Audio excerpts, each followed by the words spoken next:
मेरे प्यारे दोस्तों, आओ चले एक और नई दिलचस्प भरी सपनों की दुनिया में। आप लोगों को लगेगा आप भी उस दुनिया की सैर कर रहे हैं। अभी आप कहानी पे डूब जाएं उससे पहले चैनल को सब्सक्राइब कर दे। अगर आपको कहानी पसंद आए तो वीडियो को लाइक करें और प्यारा सा कमेंट करना न भूले। धन्यवाद। नॉवल का नाम वॉलॉक ऑफ द मेगस वर्ल्ड है। अध्याय 131 से 140। इससे पहले लेलिन ने खुद को कोई भी कार्रवाई करने से रोक रखा था, इसलिए नहीं कि वह कुछ करने से डरता था, बल्कि इसलिए कि वह असुविधा नहीं चाहता था। हालांकि उसके सामने खड़ी लड़की में कुछ ऐसा था जो उसे दिलचस्प लगा। इसके अलावा जब उनका शोध सफल हो गया तो उन्हें इससे बहुत लाभ हुआ। ये स्वाभाविक ही था कि अब वह कार्रवाई करने का इरादा रखता था। हालांकि विवेक के लिए उन्होंने फिर भी चुपचाप खड़े रहना और पहले अपने दुश्मनों की ताकत का निरीक्षण करना चुना। यदि उनकी शक्ति औसत होती तो वह निश्चित रूप से विनम्र नहीं होते। वह तुरंत लड़की का अपहरण कर लेता या उसे अपने पीछे आने के लिए मजबूर कर देता और पीछा करने वालों से डरता नहीं। यदि वे बहुत अधिक शक्तिशाली होते तो वह हार मान लेता। किसी भी मामले में दुनिया बहुत बड़ी थी और वह वॉरलॉक के वंश वाली एकमात्र नहीं थी। दक्षिणी तट पर तो इनकी संख्या बहुत कम थी, लेकिन मध्य महाद्वीप में निश्चित रूप से इनकी संख्या बहुत थी। कई दिनों के बाद घोड़ागाड़ी यॉर्क सिटी जिले में प्रवेश कर गई। ये पहले से ही इनलान ड्यूकडम की सीमाओं पर था। जहां तक बूढ़े आदमी की बात है, उसकी चिंता पहले से ही चरम सीमा पर पहुंच चुकी थी। अधिकांश समय वह घोड़ागाड़ी पर ही रहता था, उसे कभी नहीं छोड़ता था। यहां तक कि वह अपनी बगल में बैठी छोटी बच्ची की भी कड़ी निगरानी कर रहा था, मानो उसे किसी बात का डर हो। धुंधली रात ने आसमान को धूसर रंग में रंग दिया था। केवल कहीं दूर क्षितिज पर थोड़ी सी रोशनी थी। घोड़ागाड़ी सड़क के किनारे रुकी और थके हुए यात्री उतरने लगे और फिर जलपान तथा आराम के लिए अलाव के चारों ओर घेरा बनाकर बैठ गए। इतने दिनों की यात्रा के बाद घोड़ागाड़ी में बैठे लोग भी एक दूसरे के करीब आ गए। विशेषकर वह छोटा व्यापारी जिसने बांसुरी निकाली और उत्साहवर्धक धुन बजाई, और उसके बगल में बैठी सुंदर स्त्री ने भी उसका अनुकरण करते हुए शानदार नृत्य प्रस्तुत किया।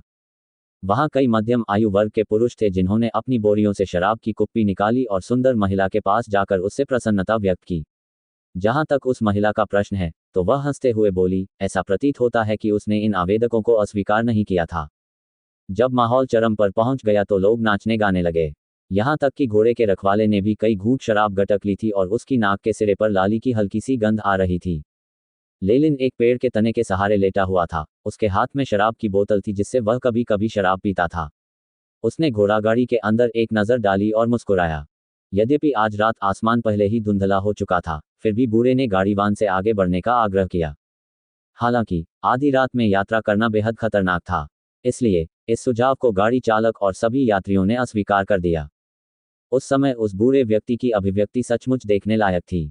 इसके अलावा आज रात बूढ़े व्यक्ति ने घोड़ागाड़ी के अंदर ही रहने का निर्णय लिया था, यहां तक कि उसने अपनी पोती को भी घोड़ागाड़ी से आधा कदम दूर नहीं जाने दिया। यात्रियों के बीच पहले से ही भद्दी अफवाहें फैलनी शुरू हो गई थीं।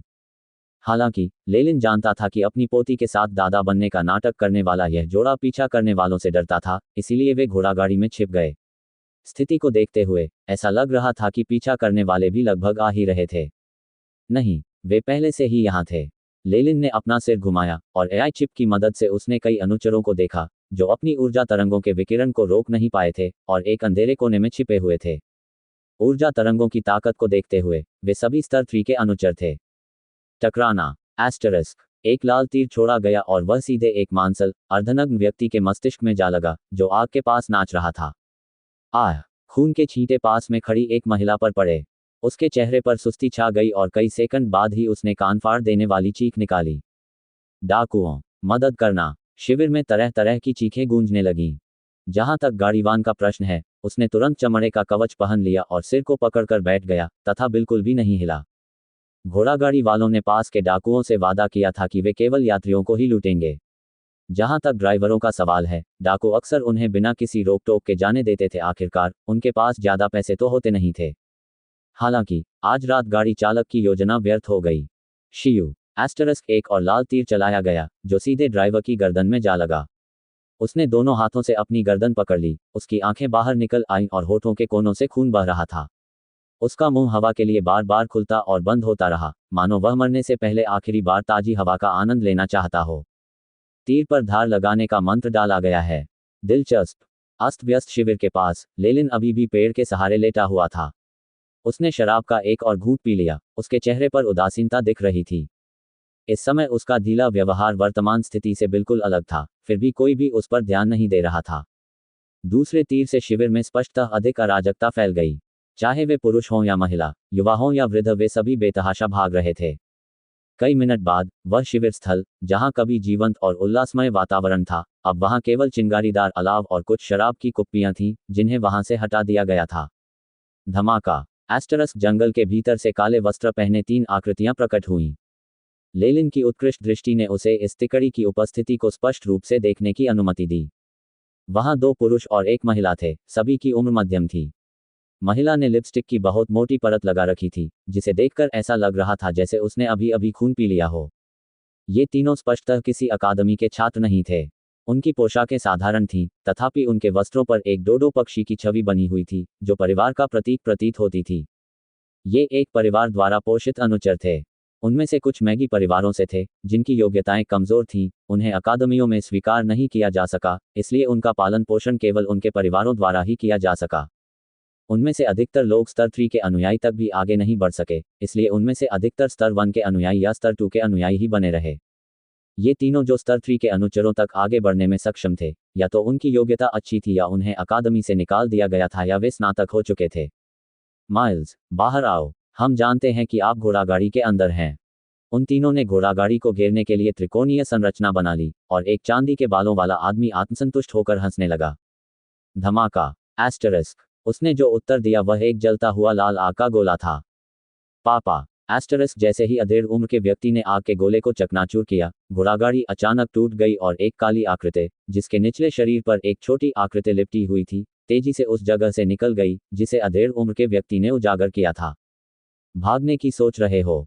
महिला मुस्कुराई और जल्दी से एक मंत्र पढ़ा, जिससे गति कम हो गई। काली आकृति पर गहरे हरे रंग की परत चमक उठी और उसकी गति काफी कम हो गई।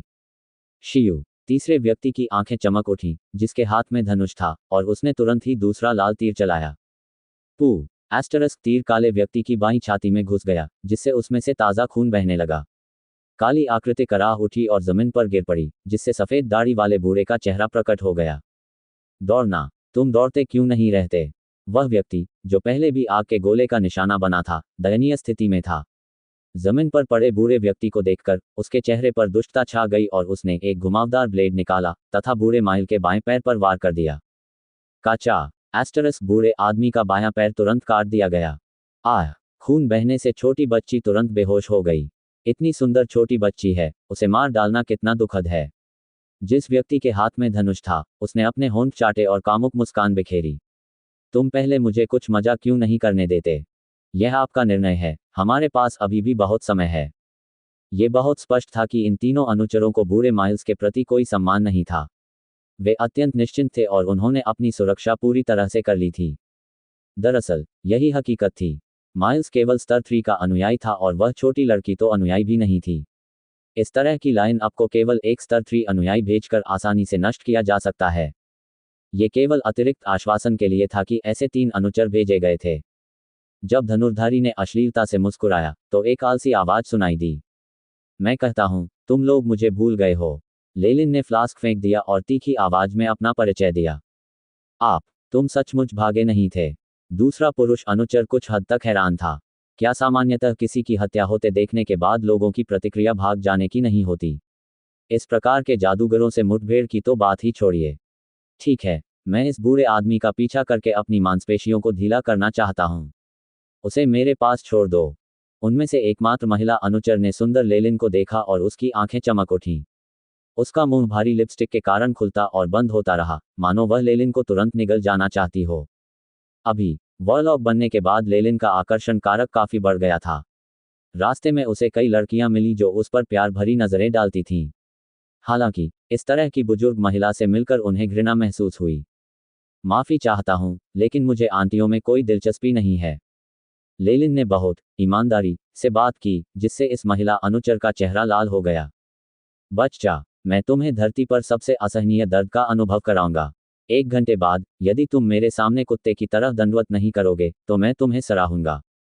महिला अनुचर ने लेलिन को ऐसे देखा जैसे वह उसी क्षण उसका मांस का टुकड़ा काट लेना चाहती हो।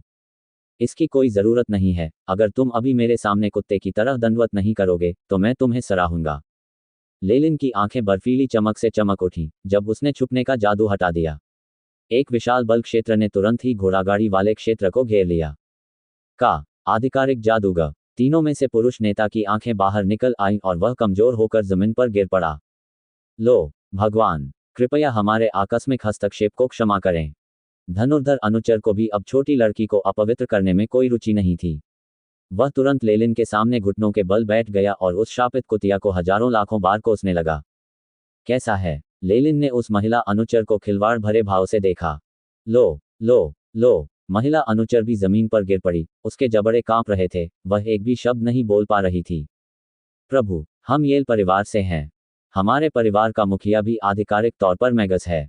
नेता ने देखा कि लेलिन की निगाहें शत्रुतापूर्ण थीं, जिससे तुरंत उसके समूह का समर्थन प्राप्त हुआ। येल परिवार। लेलिन ने अपना सिर हिलाकर संकेत दिया कि वह इस नाम को नहीं पहचानता। लेलिन ने पहले भी पूलफील्ड किंगडम के आसपास के बड़े परिवारों की छानबीन की थी और उन्हें ऐसा कोई येल परिवार याद नहीं आया। एआई चिप डेटाबेस स्कैन करें।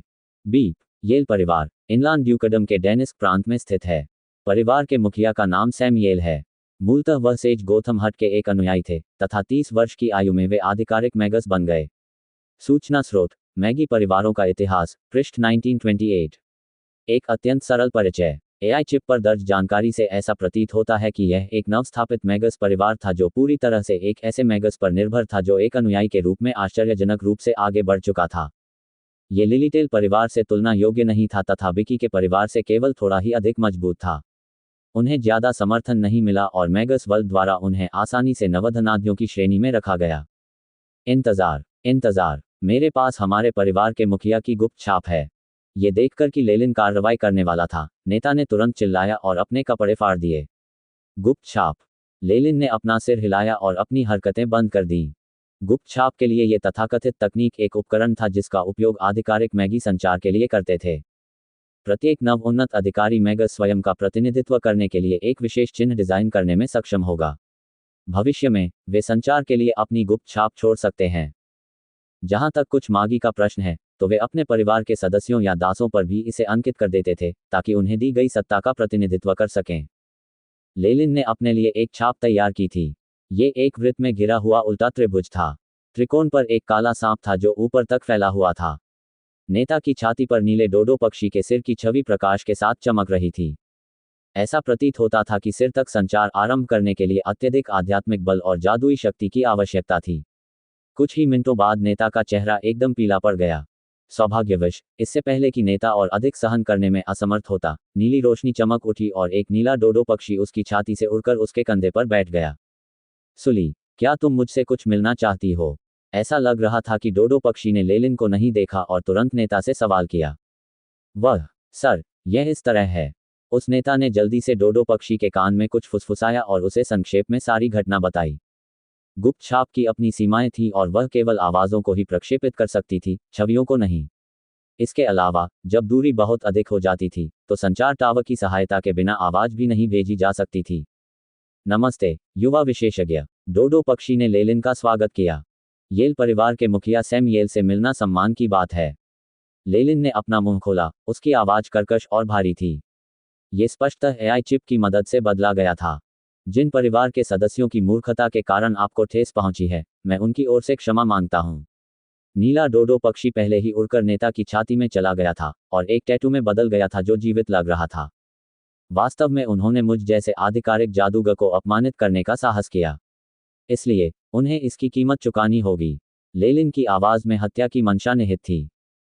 डोडो पक्षी कुछ देर रुका, फिर बोला, मैं उनकी ओर से काम कर सकता हूं और आपको मुआवजा दे सकता हूं।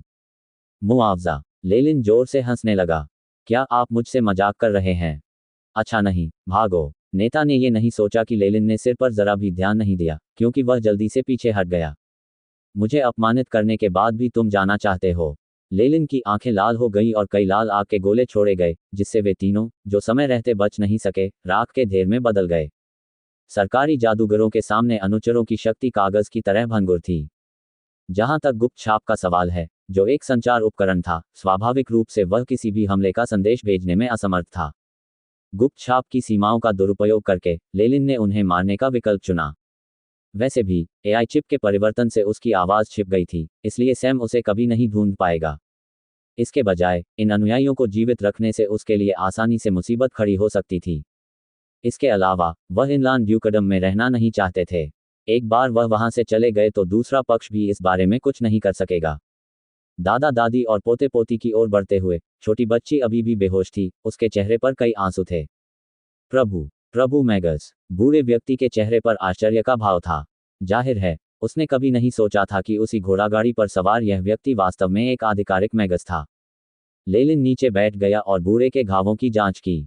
चोट गंभीर थी। एक आम आदमी तो निश्चित रूप से इस घाव से मर जाएगा। भले ही यह बूढ़ा व्यक्ति स्तर 2 का अनुयायी था, फिर भी वह अधिकतम 10 घंटे तक जीवित रह सकता था। बेशक लेलिन उस बूढ़े व्यक्ति को ठीक कर सकता था, लेकिन इस प्रक्रिया में उसे अपनी कुछ कीमती जड़ी बूटियां और दवाइयां खोनी पड़ती। इसके अलावा उस बूढ़े के पास वॉरलॉक का खून नहीं था, इसलिए लेलिन उसका इलाज करने में बहुत हिचकिचा रहा था। हालांकि जो करना है वह तो करना ही होगा। इसे पी लो, इससे आपको अच्छा महसूस होगा। लेलिन ने बूढ़े व्यक्ति को जीवन शक्ति औषधि की एक शीशी थमा दी। इसके बाद वह छोटी बच्ची को जगाने के लिए उसके पास गया। दादाजी माइल्स। जैसे ही वह जागी, छोटी लड़की चिल्लाने लगी और माइल्स पर गिर पड़ी तथा दुख में रोने लगी। औषधि पीने के बाद बूढ़े व्यक्ति के चेहरे पर जीवन की एक झलक दिखाई दी। क्षण भर के लिए उसका उत्साह भी बढ़ गया। यह औषधि मात्र एक उत्तेजक थी। ये वास्तविक इलाज से बहुत सस्ता था, इसलिए लेलिन इतनी सस्ती औषधि खर्च करने को तैयार था। अच्छे बच्चे। माइल ने अपने झुर्रियों वाले और कांपते हाथों को आगे बढ़ाकर बच्चे के सिर को धीरे से सहलाया। ये लॉर्ड मैगस, क्या आप उसे ग्रेट कैन्यन मार्गरेट भेज सकते हैं, जहां मैरियन है? बूढ़े ने लेलिन से विनती की। मैं कर सकता हूं। लेलिन ने कुछ क्षण तक चुपचाप विचार किया, फिर सहमति में अपना सिर हिलाया। बहुत बहुत धन्यवाद। आप हमेशा लैंगस्टर परिवार के मित्र रहेंगे। बूढ़े आदमी ने छोटी लड़की के हाथ पकड़ लिए और निर्देश दिया, आज से इस लॉर्ड लेलिन की बात सुनो। याद रखो, तुम्हें हर शब्द का पालन करना होगा, समझे? जैसे ही बूढ़े आदमी ने बात खत्म की, उसके होठों से काला लाल खून बहने लगा, मानो उसकी सारी बची हुई ऊर्जा खर्च हो गई हो। मैं समझता हूं। छोटी लड़की चुपचाप रो रही थी। लड़की को सहमत देखकर प्रसन्न होकर बूढ़ा मुस्कुराया और फिर उसने अपनी आंखें हमेशा के लिए बंद कर लीं। दादाजी माइल्स। छोटी लड़की दुख से रो पड़ी। लेलिन एक तरफ खड़ा होकर 1 दर्जन मिनट तक इंतजार करता रहा। जब लड़की ने रोना बंद कर दिया तो उसने पूछा, हमें तुम्हारे दादाजी माइल्स को दफना देना चाहिए। और तुम्हारा नाम क्या है? आइवी महोदय। छोटी लड़की की आवाज भारी थी, फिर भी वह सम्मान से भरी हुई थी। यद्यपि आइवी कोई अनुयायी नहीं थी, लेकिन वह बचपन से ही मैगस परिवार में पली बड़ी थी, इसलिए स्वाभाविक रूप से जानती थी कि मैगस होने का क्या मतलब होता है। 1 घंटे बाद लेलिन छोटी लड़की आइवी को लेकर आया और नवनिर्मित कब्र के पत्थर को देखकर मौन भाव से अंतिम श्रद्धांजलि अर्पित की। बूढ़े व्यक्ति के खुलासे और छोटी लड़की के अपने वर्णन के बाद लेलिन को अंततः लैंगस्टर परिवार का समर्थन समझ में आ गया। ये लैंगस्टर परिवार बहुत छोटा था। अफवाह यह है कि उन्हें एक अधूरी ध्यान तकनीक विरासत में मिली थी। हालांकि वॉरलॉक वंश की कमी और आधिकारिक मैगस की कमी ने मैगस की दुनिया में इस परिवार को कम दर्जा दिया है। 200 वर्ष पूर्व एक दुर्भाग्यपूर्ण दुर्घटना में अधूरी ध्यान तकनीक नष्ट हो गई। वॉरलॉक की सीमाएं उनके रक्तवंश में थीं, क्योंकि वे केवल अपने लिए उपयुक्त ध्यान तकनीकों में ही साधना कर सकते थे। अनुचरों के सामान्य मनरून निर्माणों का उनके लिए कोई उपयोग नहीं था। इसलिए यह अपरिहार्य था कि ये परिवार, जिसने कोई जादूगर पैदा नहीं किया था, पिछले कुछ वर्षों में खराब होता चला गया। यदि कुछ पीढ़ियों के मुखिया अपने रुख पर अड़े न रहते और कुछ अनाथ बच्चों को अनुचर प्रशिक्षण के लिए स्वीकार न करते, तो बहुत संभव था कि अब उनके परिवार में कोई अनुचर भी न होता। जहां तक माइल्स का प्रश्न है, वह इन अनाथ अनुयायियों में से एक था, जिसे लैंगस्टर परिवार के गृहपालक का कार्य सौंपा गया था। अभी 1 महीने पहले येल परिवार, जो लैंगस्टर परिवार पर लालच कर रहा था, ने उसके खिलाफ युद्ध की घोषणा कर दी। आइवी के अलावा परिवार के सभी सदस्य उस युद्ध में मारे गए। जहां तक माइल्स का प्रश्न है, उसने आइवी को लाने के लिए संघर्ष किया तथा ग्रेट कैन्यन मार्गरेट में आइवी के माता पिता के एक मित्र के पास शरण लेने की तैयारी की। इसलिए आइवी, जो लेलिन के हाथों में थी, लैंगस्टर परिवार की अंतिम वंशावली थी। बेशक यह खबर जानने के बाद लेलिन के दिल में एक अवर्णनीय भावना पैदा हुई। हालांकि वॉरलॉक मूल वाले लैंगस्टर परिवार को ऐसी स्थिति में बिगड़ते देखने के बाद उन्हें ऐसा महसूस हुआ जैसे एक लोमड़ी खरगोश के मरने पर शोक मनाती है। बेशक वह इन भावनाओं को लैंगस्टर परिवार से बदला लेने की अपनी इच्छा को बढ़ावा नहीं देने देगा। हालांकि यदि येल परिवार का घृणित नेता उनके रास्ते में आ जाए, तो यह एक अलग कहानी होगी। चल दर लेलिन ने आइवी का छोटा सा हाथ पकड़ा और अपनी नई मंजिल की ओर चल पड़ा। वह छोटी लड़की को ग्रेट कैन्यन मार्गरेट लाने की तैयारी करने लगा। ऐसा नहीं था कि उसका मन अचानक बदल गया था, बल्कि वह कुछ और योजना बना रहा था। सबसे पहले, कुछ प्रयोगों के लिए सर्वोत्तम परिणाम प्राप्त करने हेतु आइवी को स्वयं उनके साथ समन्वय करना आवश्यक था। उसके बाद, ग्रेट कैन्यन मार्गरेट उन क्षेत्रों में से एक था जहां लेलिन को जाना था, इसलिए ये परेशानी नहीं थी। इसके अलावा, अगर लेलिन को पता चला कि आइवी का कोई अन्य उपयोग भी है, तो वह निश्चित रूप से आइवी को मैरियन को नहीं सौंपेगा। लेलिन ने अपनी प्रतिष्ठा बढ़ाने के लिए अपने साधनों के भीतर अच्छे काम करने की किसी भी संभावना को खत्म नहीं किया। हालांकि, यह शर्त के साथ होना था कि इससे किसी भी तरह से उनके व्यक्तिगत लाभ पर असर नहीं पड़ेगा। यहां तक कि अगर कोई उसे पीट पीट कर मार भी डाले, तो भी लेलिन परोपकारिता जैसा मूर्खतापूर्ण काम नहीं करेगा। हालांकि, अगर वह कुछ काम बिना किसी प्रयास के पूरा कर सके और सकारात्मक प्रतिष्ठा प्राप्त कर सके, तो वह ऐसा करने के लिए बहुत इच्छुक होगा। लेलिन के दृष्टिकोण से, प्रतिष्ठा भी एक प्रकार का संसाधन, एक प्रकार का लाभ था। हालांकि, अलग अलग लोगों के दिलों में प्रसिद्धि और उनके व्यक्तिगत लाभ के प्रति आकर्षण अलग अलग था। और उनकी नज़र में, प्रसिद्धि का महत्व उनकी सूची में निचले स्थान पर था।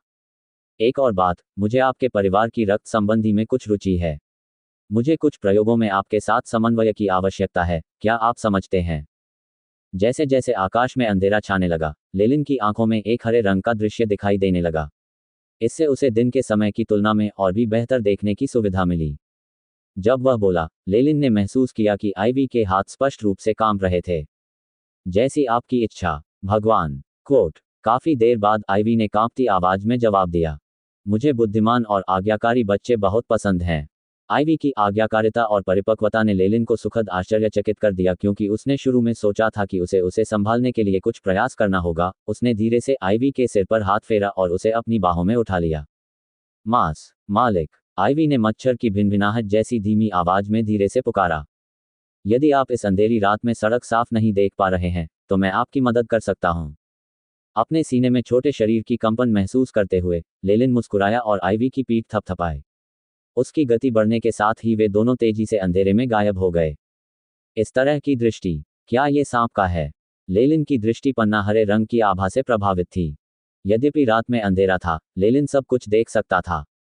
कहीं दसियों मीटर की दूरी पर एक कुत्ते जैसा प्राणी था जिसके शरीर से लाल गर्मी निकल रही थी। ये कुछ हद तक ऊष्मा इमेजिंग जैसा था।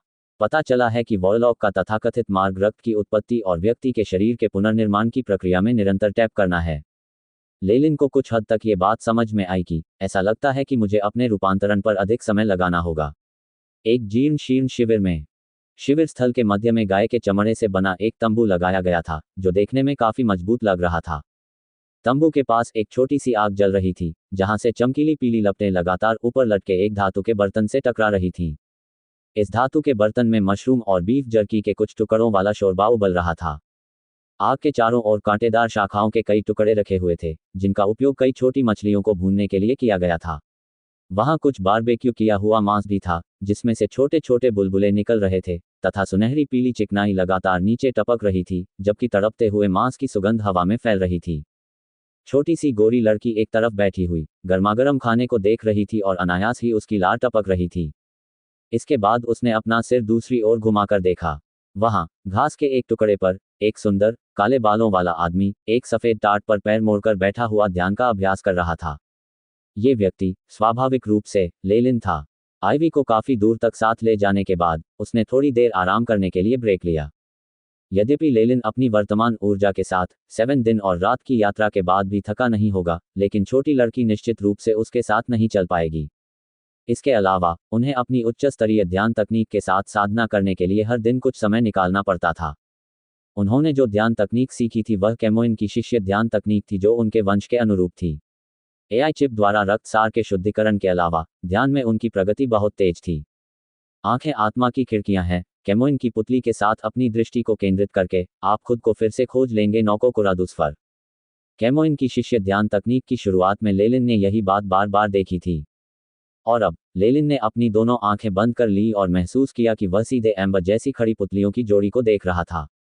ऐसा लग रहा था जैसे जलती हुई लिपटों के साथ अंधकार उसके शरीर को घेर रहा हो। आइवी जो लेलिन को देख रही थी, उसने महसूस किया कि लेलिन के शरीर से एक काला और लाल धुंध निकल रहा था। ये धुंध लेलिन के चारों ओर घूमती रही, छंटने का नाम नहीं ले रही थी। धुंध की लंटें एकत्रित होने लगी, एक छोटे सांप का आकार बनाते हुए लेलिन के चारों ओर लिपटने लगी, साथ ही अपनी लाल जीभ बाहर निकालने लगी। छोटा सांप लगातार लेलिन के चारों ओर घूमता रहा, अंततः लेलिन के चेहरे पर कुंडली मारकर बैठ गया और एक अजीब मुखौटे में बदल गया। अंधकार ऊर्जा कणों की एक लहर लगातार मुखौटे द्वारा अवशोषित की जा रही थी। 1 दर्जन मिनट बाद मुखौटा टूट गया, काली गैसों में बदल गया और 7 छिद्रों के माध्यम से लेलिन में प्रवेश कर गया। एआई चिप, मेरा वर्तमान डेटा स्कैन करें। लेलिन ने अपनी आंखें चौड़ी करके चुपचाप आदेश दिया। बीप। लेलिन फॉलिया, रैंक 1 वॉरलॉक, रक्तरेखा, विशाल कैमोइन सर्प। शक्ति 7.1, चपलता 6.7, जीवन शक्ति 8.5, आध्यात्मिक बल 28.2, जादुई शक्ति 28, जादुई शक्ति आध्यात्मिक शक्ति के साथ समन्वय में है। स्थिति स्वस्थ, मेजबान ने उच्च स्तरीय ध्यान तकनीक का एक स्तर पूरा कर लिया है। आध्यात्मिक बल में 0.005 की वृद्धि हुई। मौलिक सार रूपांतरण, अंधकार, प्रगति 1%। हर बार जब मैं ध्यान करता हूं तो आध्यात्मिक शक्ति में निश्चित वृद्धि होती है, ये पहले से ही बुरा नहीं है।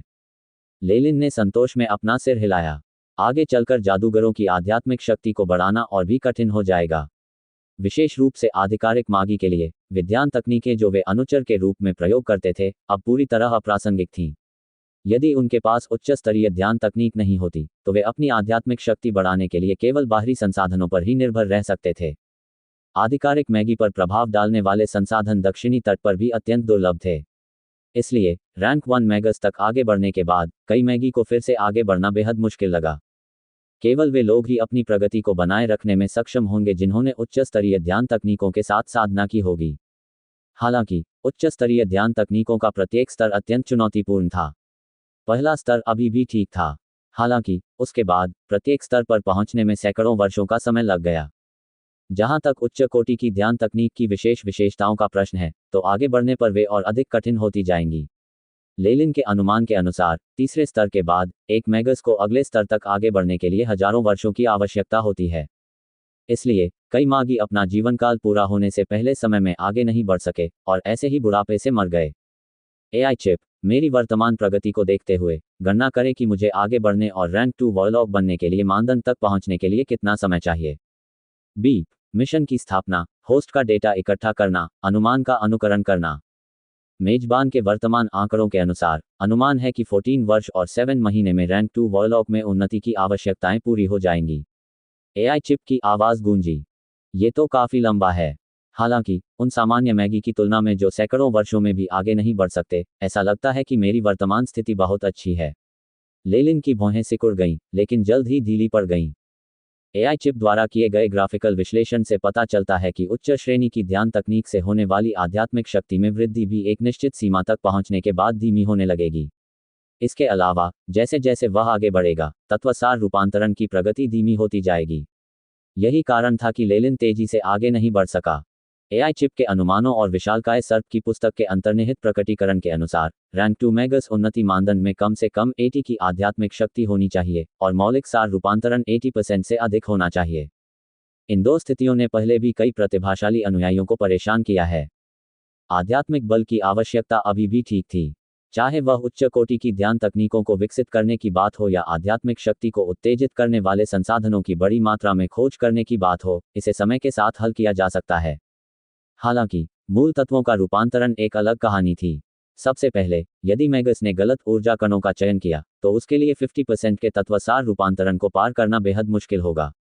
विशेष रूप से तत्वसार रूपांतरण को 80% से अधिक करने के लिए सबसे पहले उच्चतम तत्व आत्मीयता वाले ऊर्जा कण को चुनना होगा। इसके अलावा ये तो केवल सबसे बुनियादी मानदंड था। बड़े परिवारों के कुछ उत्तराधिकारियों और सच्चे प्रतिभाशाली लोगों के लिए, यदि वे 80% तात्विक सार रूपांतरण के साथ आगे बढ़ते हैं, तो वे अपनी क्षमता बर्बाद कर देंगे। केवल 90% तात्विक सार रूपांतरण और उससे अधिक प्राप्त करके उन्हें रैंक 2 मैगस बनने के लिए आगे बढ़ने में कम बाधाओं का सामना करना पड़ेगा। इन सभी का उल्लेख कैमोइन के शिष्य में किया गया था। इसके अलावा कुछ नियमित मैगी को रैंक 2 मंत्र मॉडल प्राप्त करने की समस्या को हल करना था। यदि वे अपने रैंक 1 के जन्मजात मंत्र को पूरा करने वाला मंत्र नहीं ढूंढ पाए, तो उनके रैंक 2 मंत्र मॉडल के अंकन के दौरान दुर्घटनाएं घटित होंगी, जैसे कि उनका मस्तिष्क फट जाना। इसलिए जो जादूगर आगे बढ़ने के लिए मंत्र मॉडल के साथ ग्राइंड वाटर का उपयोग करते थे, भविष्य में उनका रास्ता बेहद संकीर्ण हो जाएगा। हालांकि उसकी प्रगति पहले से ही बहुत तेज थी, फिर भी लेलिन को अंदर से कुछ दबाव महसूस हो रहा था। उसने लिलीटेल परिवार को पूरी तरह से नाराज कर दिया था। ये एक विशाल परिवार था जिसके मुखिया का अस्तित्व एबिसल बोन फॉरेस्ट अकादमी के अध्यक्ष के बराबर था। वह रैंक 2 मैगस या उस स्तर के करीब एक विशेषज्ञ था। जहां तक लेलिन की बात है, अगर वह ऐसे किसी व्यक्ति से मिले तो उसका एकमात्र परिणाम मौत होगी। रैंक 1 वॉरलॉक में आगे बढ़ने से उसे केवल आत्मसंरक्षण का सबसे सरल रूप प्राप्त हुआ। भविष्य में दिन के उजाले में स्वतंत्र रूप से रहने के लिए उसे कम से कम रैंक 2 वॉरलॉक होना होगा ताकि वह एबिसल बोन फॉरेस्ट अकादमी से पीछा करने वालों से निपट सके। उच्च स्तरीय ध्यान तकनीक तक पहुंच प्राप्त करने के बाद लेलिन को एहसास हुआ कि उच्च स्तरीय ध्यान तकनीकों से साधना करने वाले जादूगरों को भी कुछ संसाधनों की आवश्यकता होती है। ऐसा इसलिए था क्योंकि कुछ बहुमूल्य संसाधन ध्यान की प्रगति को बढ़ा सकते थे। ऐसे कई तत्व थे जो उनके ध्यान को पूरक कर सकते थे। इसका उल्लेख कैमोइन की शिष्य ध्यान तकनीक में किया गया था। इसलिए वह जल्दी से एनिया आइवरी रिंग टॉवर तक पहुंचने के लिए कुछ हद तक अधीर था, जो लाइट मैगी के क्षेत्र में स्थित था। इसमें सबसे बड़ा मुक्त व्यापार बाजार और संग्रह केंद्र था। लेलिन निश्चित रूप से अपने संसाधनों को प्राप्त करने और अपनी प्रगति में तेजी से सुधार करने के लिए इस पर भरोसा कर सकता है। लो भगवान, शोरबा तैयार है। ये देखकर कि लेलिन ने आज अपना ध्यान समाप्त कर लिया था, आइवी ने जल्दी से शोरबा का एक कटोरा लिया और उसे लेलिन के पास ले आई। आपने मेहनत से काम किया है। लेलिन ने आइवी को देखकर मुस्कुराया और कटोरा ले लिया। आइवी ने लेलिन की अथाह आंखों को देखा जिनमें अंतहीन गहराई थी और वह उन्हें शून्यता से देखती रही। उसकी आंखें बेजान थीं। ये है। लेलिन को हल्का सा झटका लगा और उसने तुरंत सफेद रोशनी में चमकते हुए हाथ को आगे बढ़ाया और आइवी के माथे पर थपथपाया। भगवान, बस अब। बहुत जल्द ही आइवी ठीक हो गई, फिर भी उसने लेलिन की आंखों में फिर से देखने की हिम्मत नहीं की। उन्होंने कहा, यह मेरी एक परिस्थिति है जिसे मैंने पहले ठीक से नियंत्रित नहीं किया। भविष्य में फिर ऐसी लापरवाही मत करना। लेलिन को समझ आ गया कि अभी क्या हुआ था। ये वह परिणाम था जो एआई चिप ने पहले संकेत दिया था, तत्वसार रूपांतरण प्रगति 1%। जब मैगी ने तत्वों के सार तत्व रूपांतरण की अपनी प्रगति में सुधार जारी रखा, तो उत्सर्जित आध्यात्मिक शक्ति ने एक मजबूत शक्ति उत्पन्न की जिसका श्रेय तत्वों को दिया गया। आइवी का पहले अपना संतुलन खोना एक हल्का प्रभाव माना गया। यदि लेलिन का तात्विक सार रूपांतरण 50% या उससे अधिक होता और स्वयं को संयमित न करके, उस स्थिति में आइवी पर अंधकार ऊर्जा कणों द्वारा हमला किया गया होता और इस प्रकार वह एक सिकुड़ी हुई लाश बन गया होता। विभिन्न तात्विक ऊर्जा कणों के लिए अंतिम तात्विक रूपांतरण भी अलग अलग रूप से परिलक्षित होता। उदाहरण के लिए, यदि कोई मैगस बर्फ ऊर्जा कणों को साधना के लिए चुनता है, तो वह उस किसी भी व्यक्ति की आध्यात्मिक शक्ति को जमा सकता है जो उक्त मैगस की आंखों में देखता है। जो लोग अग्नि ऊर्जा कणों में साधना करते हैं, उनके आध्यात्मिक बल की जांच करने वाले शत्रु जल जाते हैं, यहां तक कि उन्हें प्रतिकूल प्रभाव भी सहना पड़ता है। लेलिन ने अंधकार ऊर्जा कणों की खेती की, जो कि व्यक्ति की आध्यात्मिक शक्ति और आत्मा के पहलू की ओर अधिक बल दिया गया था। बाद के चरणों में, यदि सामान्य मनुष्य उसके उच्च घनत्व वाले तात्विक सार रूपांतरण के संपर्क में आते, तो उनकी आत्मा तुरंत नष्ट हो जाती तथा उनका भौतिक शरीर एक सिकुड़ी हुई लाश में विघटित हो जाता। माफ करना, माफ करना। आइवी ने अपनी स्कर्ट उठाई और झुककर जल्दी से रास्ते से हट गई। ये देखकर कि लड़की को कोई नुकसान नहीं हुआ है, लेलिन ने अपना सिर हिलाया और मांस का शोरबा अपने मुंह में डाल लिया। ताजे मशरूम के साथ गरम, स्वादिष्ट मांस शोरबा ने लेलिन के स्वाद को उत्तेजित कर दिया। इसका स्वाद बहुत अच्छा है। मुझे लगता है तुमने भी अभी तक खाना नहीं खाया है। लेलिन ने आइवी की ओर देखा। अब उसकी आंखें सामान्य हो गई थीं और अब अनजाने में कोई नुकसान पहुंचाने की कोई संभावना नहीं थी। हाँ, आइवी ने धीरे से उत्तर दिया। उसने कुछ सूखा राशन और एक कटोरी शोरबा लिया। लेलिन के साथ मिलकर उन्होंने दावत का आनंद लिया। लेलिन ने आइवी की ओर देखा और राहत की हल्की सांस ली। यदि यह अतीत की बात होती तो आइवी को निश्चित रूप से उसके अपने परिवार द्वारा राजकुमारी की तरह व्यवहार किया जाता। हालांकि खुले में जीवन जीने का ये वर्तमान तरीका निश्चित रूप से उसे शीघ्र परिपक्व होने में मदद करेगा। खाना खाने के बाद मेरे तंबू में आकर मुझे ढूंढो। मुझे आपके खून का नमूना चाहिए। लेलिन ने जल्दी से अपना खाना निगल लिया और आइवी से कहा। आइवी को बचाने का मूल कारण दयालुता नहीं था, बल्कि अपने शोध के लिए उसके वॉरलॉक के रक्त का उपयोग करना था। जंगल में रात बहुत ठंडी थी। यहां तक कि धधकते अलाव भी हवा की ठंड को दूर करने में असमर्थ थे। हालांकि तंबू के अंदर बहुत गर्मी थी, इतनी की नींद आने लगे। लेलिन ने कुछ मिनट तक इंतजार किया और देखा कि आइवी का शरीर कांप रहा था, क्योंकि वह धीरे धीरे तंबू में जा रही थी। आप बता सकते थे कि वह बहुत घबराई हुई थी। उसके हाथ उसकी स्कर्ट के किनारों को कसकर पकड़े हुए थे, जिससे उसकी पीली सफेद एड़ियां दिख रही थीं। भय सुंदर आंखों पर अंकित था। लेकिन ऐसा लग रहा था जैसे उसके शरीर को किसी ने नियंत्रित कर रखा हो। वह कदम दर कदम लेलिन की ओर बढ़ रही थी। चिंता मत करो, नमूना लेना बहुत आसान है और इससे आपको कोई नुकसान नहीं होगा, लेलिन ने उसे शांत करने की कोशिश करते हुए कहा। कृपया अपनी आस्तीन ऊपर उठाओ। लेलिन की बातें सुनकर आइवी एक पल के लिए हिचकिचाए। फिर उसने अपनी आस्तीन ऊपर उठाए, जिससे उसकी जैद सफ़ेद भुजाओं की लंबाई दिखाई देने लगी। थोड़ा दर्द होगा, लेकिन डरो मत। लेलिन ने अपने पीछे से एक बड़ी सुई जैसी वस्तु निकाली और छोटी बच्ची को दिलासा देने के लिए धीरे से बोला। दुर्भाग्यवश छोटी लड़की और भी अधिक कांपने लगी। एक हाथ में लड़की की बांह लेकर लेलिन ने उसकी बांह की उजागर नस में सुई चुभो दी। जब सुई उसकी नस में प्रवेश करती है तो आइवी का चेहरा ऐसा सिकुड़ जाता है मानो वह रोने वाली हो, लेकिन फिर भी वह स्वयं को मजबूत बनाए रखने के लिए मजबूर होती है। आइवी से पर्याप्त रक्त निकालने के बाद लेलिन ने छोटी लड़की को उसके तंबू में वापस भेज दिया। ऐसा क्यों लगता है कि मैं एक छोटी लड़की को परेशान कर रहा था? लेलिन ने अपने हाथ में सुई को देखते हुए अपनी ठुड्डी को रगड़ा। चाहे जो भी हो, एक छोटी बच्ची द्वारा तुमने मुझे परेशान किया। वाली नज़र से देखना परेशान करने वाला था। एआई चिप प्रयोग शुरू करें और माइक्रोस्कोप तैयार करें। कई सेकंड तक अचंभित रहने के बाद लेलिन को होश आया और उसके चेहरे पर गंभीरता आ गई। उसके पतले हाथ फूलों पर चलती और नाचती तितलियों की तरह कुशलता से चलने लगे। अगली सुबह लेलिन ने वल्केनाइज्ड ट्यूब के भीतर एक गुलाबी तरल देखा और उसका भाव अस्पष्ट लग रहा था। एआई चिप स्कैन करें। लेलिन की आंखों में एक नीली रोशनी चमक उठी, जो टेस्ट ट्यूब पर पड़ रही थी। बीप, रक्त की बूंद में प्राचीन प्राणी के रक्त का निशान पाया गया। पाला नाइट हॉक आगे शुद्धिकरण करने में असमर्थ। एआई चिप ने अपनी प्रतिक्रिया समाप्त कर दी, जिससे लेलिन का चेहरा और अधिक काला हो गया। आइवी के पास एक प्राचीन वंश का अवशेष था, लेकिन दुख की बात यह है कि पाला नाइट हॉक वंश की विरासत उसके साथ ही समाप्त हो गई। उसके रक्त से निशान पहले ही कम हो चुके थे और केवल थोड़ी सी आभा ही निकाली जा सकी थी, लेकिन इसका कोई खास उपयोग नहीं था। इस घनत्व से भले ही आइवी को पूरी तरह से रक्त से मुक्त कर दिया गया हो या समय समय पर कुछ रक्त बहने दिया गया हो, ये शुद्ध प्राचीन रक्त रेखा की एक भी बूंद को शुद्ध करने के लिए पर्याप्त नहीं होगा। हालांकि लेलिन को विशेष रूप से निराशा या निराशा जैसी कोई बात महसूस नहीं हुई। ऐसा नहीं था कि वह अपने हर प्रयोग में सफल हो जाते। हालांकि यदि कोई प्रयास ही न करे तो सफलता की कोई संभावना नहीं होगी। ये सबक उसने अपने पिछले जन्म में सीखा था। इसके अलावा यह रक्त रेखा जो प्राचीन प्राणी की आभा का एक निशान रखती है, कुछ टूटी हुई जादुई कलाकृतियों के टुकड़ों के साथ जो मुझे गुप्त विमान में मिले हैं, वे गिरे हुए स्टार पेंडेंट के संशोधन में सहायता कर सकते हैं। लेलिन के मन में एक विचार उभरा। गिरता हुआ सितारा पेंडेंट केवल एक निम्न श्रेणी की जादुई कलाकृति थी जो उनके अनुचर के दिनों में उपयोगी थी।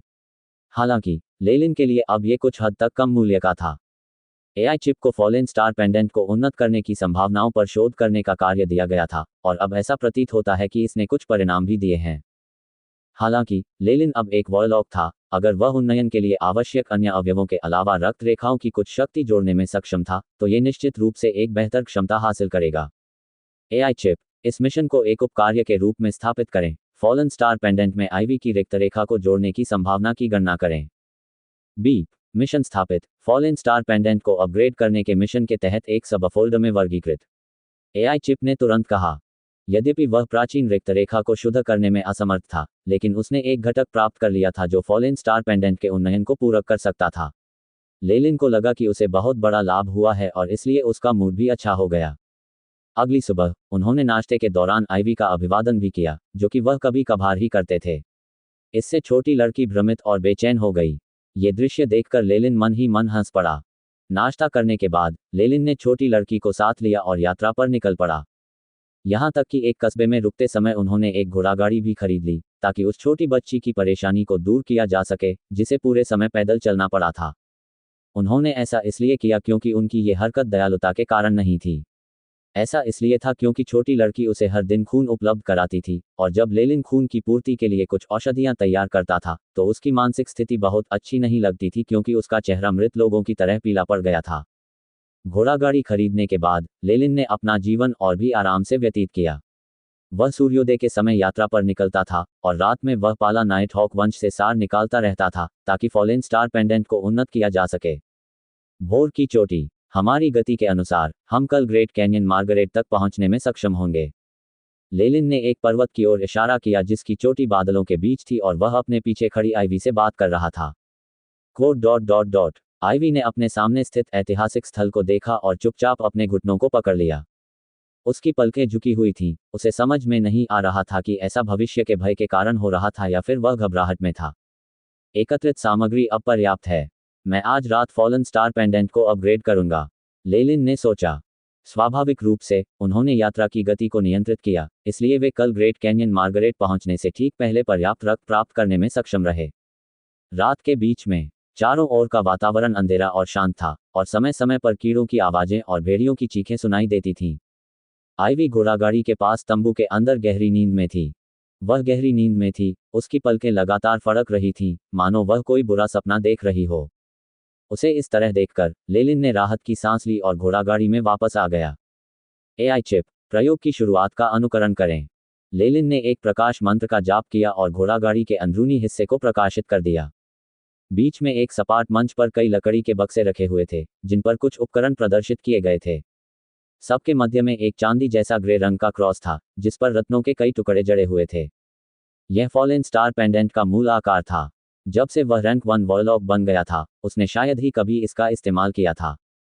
फॉलन स्टार पेंडेंट की शारीरिक और जादुई सुरक्षा दोनों ही अधिकतम 20 डिग्री तक वैध थीं।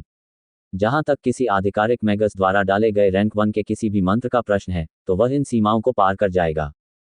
इसलिए लेलिन ने फॉलन स्टार पेंडेंट की क्षमताओं को बढ़ाने के तरीकों के बारे में सोचा और उम्मीद की कि यह फिर से काम में आ सकेगा। प्रयोग के लिए सिमुलेशन समाप्त। सफलता दर 87.9% होगी। नीली रोशनी की चमक के बाद एआई चिप ने लेलिन को डेटा की एक स्ट्रिंग की सूचना दी। फिलहाल एआई चिप प्रयोग के अधिकांश भागों का अनुकरण कर सकती है और सफलता दर का अनुमान लगा सकती है। इसका मतलब यह था कि जब तक लेलिन एआई चिप द्वारा दिए गए चरणों का पालन करता रहेगा, वह उसी सफलता दर को प्राप्त कर सकता है जो बताई गई थी। जहां तक उन जादूगरों का सवाल है जिन्होंने बड़ी मेहनत से सामग्री एकत्रित की, लेकिन उनकी सफलता दर नहीं जानते थे, एआई चिप की क्षमताओं से पता चला कि यह लेलिन के लिए भारी मात्रा में संसाधनों की बचत कर सकता है। इतना अधिक कि इस क्षमता का उपयोग उन्नति के दौरान भी किया जा सकता है। यदि एआई चिप की सफलता दर बहुत कम थी, तो लेलिन प्रगति को छोड़ सकता था और सफलता पाने का प्रयास करने से पहले अधिक संसाधन जुटा सकता था। अन्य जादूगरों से तुलना करने पर यह बात काफी बेहतर निकली, जो अंधेरे में रास्ता निकालने की कोशिश करते हैं और यहां तक कि उन्हें प्रतिकूल प्रतिक्रिया का भी सामना करना पड़ता है। सबसे पहले ये जादुई कलाकृति के लिए सामग्री को अलग करना है। लेलिन ने प्लेटफॉर्म पर रखी अन्य वस्तुओं को देखा। वहां आधा खंजर और एक टूटा हुआ हाथ था। युद्ध की ये लूट लेलिन को गुप्त विमान में हुए रक्तपात के दौरान प्राप्त हुई थी। यद्यपि कुछ समय बीत चुका था, परंतु वह हाथ अभी भी चांदी की रोशनी से चमक रहा था, जिससे यह तथ्य पूरी तरह छिप गया कि वह मांस से बना एक मानव हाथ था। सिल्वर क्लॉ सॉरुन ने वास्तव में अपनी जादुई कलाकृति को अपने हाथ में ही स्थापित कर लिया। कितना पागल आदमी है। लेलिन ने चांदी की भुजा उठाई और उसे एक सुनहरे फनल के भीतर रख दिया तथा उसके नीचे आग लगा दी। फनल में सुनहरी पीली लौ घूमती रही, जिससे फनल लाल हो गया। हाथ से प्रचंड गर्मी निकलती रही। जब लेलिन को यह परिवर्तन महसूस हुआ तो उसने हाथ पर बूंद बूंद करके नीला तरल पदार्थ टपकाना शुरू कर दिया। नीला तरल पदार्थ बांह पर गिरा, जो तुरंत लाल हो गया तथा पूरी बांह तक फैल गया। तापमान फिर से बढ़ गया। लेलिन बहुत खुश था क्योंकि उसने फनल के नीचे एक पारदर्शी बीकर रखा था। टिटर टिटर टिटर टिटर एस्टरस्क चांदी के तरल की बूंदें लगातार टपक रही थीं। बहुत जल्द ही इस तरल पदार्थ ने बीकर का आधा हिस्सा भर दिया। लेलिन के दाहिने हाथ ने तेजी से कुछ पाउडर और जवाहरात इकट्ठा किए और उन्हें बीकर में डाल दिया, जबकि उसके बाएं हाथ ने एक धातु के तार को पकड़ लिया और बीकर को हिलाया। बीकर में डालते ही पाउडर और जवाहरात पिघल गए तथा चांदी का तरल पदार्थ मैला होने लगा। 1 दर्जन मिनट बाद बीकर में 2 स्पष्ट परतें दिखाई देने लगीं। सबसे ऊपर मांस के रंग का एक तरल पदार्थ था और सबसे नीचे एक परत थी जो शुद्ध चांदी के रंग की थी। Dot dot dot dot dot dot. कुछ देर तक व्यस्त रहने के बाद लेलिन ने प्रसन्न भाव से अपने सामने रखी विभिन्न सामग्रियों को देखा। पूर्व में उल्लिखित खंजर और चांदी की भुजा चमकते हुए काले और भूरे धातु के 2 खंडों में नहीं बदल गई थी। जहां तक गिरे हुए तारे के पेंडेंट का प्रश्न है, वह अब एक बीकर में डूबा हुआ था। बीकर आधा गुलाबी खून से भरा था जिसमें ऑर्किड की खुशबू थी, केलिसाइडिन गुरवेया अलोंगसो। लेलिन ने एक मंत्र पढ़ा और अपनी उंगली पर कट लगाते हुए खून की एक गहरी लाल बूंद बीकर में गिरा दी। टकराना एस्टरिस्क। जैसे ही गहरे लाल रंग का रक्त बीकर में गया, तुरंत ही उसमें रासायनिक प्रतिक्रिया हुई। गुलाबी रंग की गैसें ऊपर उठती रहीं और खून उबलने लगा। लाल तरल के धागे लगातार गिरते हुए तारे के पेंडेंट पर चढ़ते रहे, जिससे उसका मूल चांदी ग्रे रंग गहरे लाल रंग में बदल गया। जब बीकर में मौजूद खून पूरी तरह से वाष्पित हो गया तो गिरे हुए सितारे का पेंडेंट गहरे लाल रंग के क्रॉस में बदल गया। अगला काम रून शिलालेख को संशोधित करना है। लेलिन की अभिव्यक्ति अत्यंत गंभीर हो गई। यह फॉलन स्टार पेंडेंट को अपग्रेड करने के लिए सबसे महत्वपूर्ण कदम था। फॉलन स्टार पेंडेंट के रून्स शिलालेख को संशोधित करना, मेजबान को इसके नियंत्रण के साथ संगत बनाने के लिए भ्रामक रून्स को बढ़ाना। एआई चिप ने इस क्षण आवाज लगाई। लेलिन की आंखों में नीली रोशनी चमक उठी और फॉलन स्टार पेंडेंट की सतह पर कई पारदर्शी पैटर्न दिखाई देने लगे। इसके बाद उसे बस फॉलन स्टार पेंडेंट पर पारदर्शी पैटर्न के अनुसार संशोधन करना था। और एआई चिप लेलिन को उसके अंकन प्रक्रिया के दौरान सहायता कर सकती है, इसलिए कोई गलती नहीं होगी। एक सफेद कपड़े पर गिरे हुए सितारे के पेंडेंट को निकालने के लिए चिमटी की एक जोड़ी का उपयोग करते हुए लेलिन ने एक ठोस शिलालेख कलम निकाला और क्रॉस की सतह पर बारीक नक्काशी करना शुरू कर दिया। इस समय उसका हाथ एक स्टील की मूर्ति की तरह था, वह बिना किसी कंपन के जितना संभव था उतना स्थिर था। इसके लिए बहुत अधिक सावधानी और सहनशीलता की आवश्यकता थी तथा इसमें बहुत अधिक समय और ऊर्जा खर्च हुई। जैसे जैसे समय बीतता गया लेलिन के माथे से पसीने की बूंदें टपकने लगीं। फॉलन स्टार पेंडेंट का रून संशोधन सफल रहा। इसमें नए जोड़े गए प्रबलित रून, ऊर्जा अपव्यय रून, विस्तार रून हैं। जैसे ही उसने एआई चिप के अनुस्मारक सुने लेलिन ने मुस्कुराहट प्रकट की। तुरंत ही उसने अपने पास से एक और शिलालेख कलम उठा लिया। इसके शरीर पर खांचे थे और यह बिल्कुल ठोस था। अगली बार मैं इन नक्काशियों को भरूंगा। लेलिन ने 2 बीकर जलाए और उन कच्चे माल को पिघलाना शुरू किया जिन्हें उसने पहले जादुई कलाकृतियों से अलग किया था। उन बीकरों में अब केवल तरल पदार्थ ही था। इसके बाद लेलिन ने एक निश्चित अनुपात का पालन किया और दोनों तरल पदार्थों को एक साथ मिलाया। लेलिन ने पेन के खांचे के साथ खेला और वह खुल गया, जिसमें पानी डालने के लिए एक छेद दिखाई दिया। तुरंत ही उन्होंने उस गाढ़े चांदी जैसे काले तरल को पेन के अंदर डाल दिया। शिलालेख के चारों ओर बारीक रून टिमटिमाने और झिलमिलाने लगे, जिससे एक मनमोहक चमक पैदा हुई। संतुष्टि के भाव के साथ लेलिन ने कलम की नोक को पहले खुदे हुए शिलालेखों के निशानों पर दबाया और फिर से यही प्रक्रिया दोहराई। लेकिन इस बार कलम ने चांदी जैसा काला तरल पदार्थ छोड़ दिया, जो शिलालेख के हर कोने को भर गया। आखिरी स्ट्रोक खत्म करने के बाद लेलिन ने पूरी तरह से पुनर्निर्मित क्रॉस को देखा और संतुष्टि के साथ अपना सिर हिलाया। सक्रिय करें। लेलिन ने प्राचीन बायरन भाषा का प्रयोग किया और 2 शब्द पढ़े। पोन क्रॉस से धूसर प्रकाश की एक बेलनाकार किरण निकलने लगी। चांदी की रोशनी के धागे उन रून शिलालेखों के साथ घूम रहे थे जिन्हें लेलिन ने पहले उकेरा था। जैसे जैसे चांदी जैसी धूसर किरणें आपस में मिलती गईं, वे अधिक चमकीली होती गईं और अंततः गिरते हुए तारे के पेंडेंट को अपने में समाहित कर लिया। जब किरणें पूरी तरह से गायब हो गईं, तो गिरे हुए सितारे का पेंडेंट पूरी तरह से बदल गया था। इसने न केवल क्रॉस का आकार बरकरार रखा बल्कि पहले की तुलना में अधिक भारी हो गया। इसके अलावा इसका रंग चांदी जैसे काले रंग से बदलकर गहरे लाल रंग में बदल गया था। सतह पर अनेक सुंदर एवं विस्तृत रून शिलालेख थे, जिसके कारण रत्नों के मूल टुकड़े उसके नीचे छिप गए। इसके बाद लेलिन ने गहरे लाल रंग का फॉलन स्टार पेंडेंट लिया, ये देखते हुए कि इसका वजन पहले से अधिक था। बीप। फॉलन स्टार पेंडेंट का अपग्रेड अब उन मध्यम ग्रेड जादू कलाकृतियों के साथ सफल है। वर्तमान शारीरिक रक्षा 24, जादुई रक्षा 25। एआई चिप ने फिर से आवाज दी, लेलिन को खुशखबरी दी। शारीरिक रक्षा 13 से बढ़कर 24 हो गई और जादुई रक्षा 15 से बढ़कर 25 हो गई। बुरा नहीं है, सचमुच बुरा नहीं है। ये सीमा लगभग कैमोइन की रक्षा के पैमाने को पार कर गई। ये लगभग एक और सहज रक्षात्मक क्षमता प्राप्त करने के बराबर था। लेलिन स्वाभाविक रूप से बहुत प्रसन्न था, लेकिन वहाँ कई अन्य जादुई कलाकृतियाँ थीं जिनमें बेहतर जन्मजात मंत्र थे। भविष्य में इसकी शक्ति और रक्षा में और वृद्धि होगी। जहाँ तक फॉलन स्टार पेंडेंट की बात है, जब तक उसे अपग्रेड करने के लिए और भी अधिक कीमती सामग्री नहीं मिल जाती, लेलिन की आवश्यकताओं के अनुसार इसकी रक्षात्मक विशेषताओं को बढ़ाना मुश्किल होगा। इसलिए दीर्घकाल में अपने स्वयं के जन्मजात मंत्रों पर ध्यान केंद्रित करना अधिक भरोसेमंद था। दक्षिणी तट पर अनुचर रैंक शुरुआती स्तर की जादू कलाकृतियों का उपयोग करते हैं। स्तर 1 के जादूगर मध्य श्रेणी की जादुई कलाकृतियों और कभी कभी शुरुआती स्तर की जादुई कलाकृतियों का उपयोग करते हैं। केवल अत्यंत शक्तिशाली स्तर 2 के जादूगर ही उच्च श्रेणी की जादुई कलाकृतियों को प्राप्त करने की क्षमता रखते हैं। लेलिन ने विशालकाय सर्प की पुस्तक से प्राप्त जानकारी के बारे में सोचा। यद्यपि महान मैगस सेरेहोम का युग कुछ दूर था, फिर भी पूरे दक्षिणी तट पर शक्ति और संस्कृति का सामान्य वितरण देखा जा सकता था। अब जबकि फॉलन स्टार पेंडेंट को मध्यम श्रेणी की जादुई कलाकृति में तब्दील कर दिया गया है, ये लेलिन के लिए लेवल 1 वॉरलॉक के रूप में प्रभावी है। इससे निस्संदेह उनका मूड अच्छा हो गया। ग्रेट कैन्यन मार्गरेट इनलान ड्यूकडम और कई निकटवर्ती राज्यों तक फैला हुआ था। ये वह स्थान भी था जहां से होकर एन्या आइवरी रिंग टॉवर में प्रवेश करना आवश्यक था, जो लाइट मैगी द्वारा नियंत्रित था। बेशक ये केवल मैगी के संबंध में था। इस ड्यूकडम के आम नागरिक जन्म से लेकर मृत्यु तक शायद ही कभी राज्य से बाहर कदम रखते हैं। यहाँ तक कि उनके भाड़े के सैनिकों को भी केवल राज्य के भीतर ही मिशन प्राप्त होते थे। भाड़े के सैनिक और घुमक्कड़ भाट जो उस क्षेत्र में यात्रा कर चुके थे, वे अपने अनुभव का उपयोग अपनी शान दिखाने या सम्मान पाने के लिए कर सकते थे। ग्रेट कैन्यन मार्गरेट खतरे से भरा है। यहाँ तक कि जल्दबाजी में की गई यात्रा में भी कई महीने लग जाते हैं। ग्रेट कैन्यन के बारे में जानकारी के बारे में सोचते हुए लेलिन की भौहें थोड़ी सिकुड़ गईं। मैगस वर्ल्ड में परिवहन असुविधाजनक था, जिससे दूर दूर तक यात्रा करने वाले जादूगरों को काफ़ी असुविधा होती थी। बेशक उसके पास एक और विकल्प था, वह हवाई जहाज में यात्रा कर सकता था। लेकिन दुर्भाग्यवश न केवल परिवहन का ये तरीका महंगा था, बल्कि इसके प्रस्थान के लिए प्रति वर्ष केवल निश्चित तिथियां ही थीं।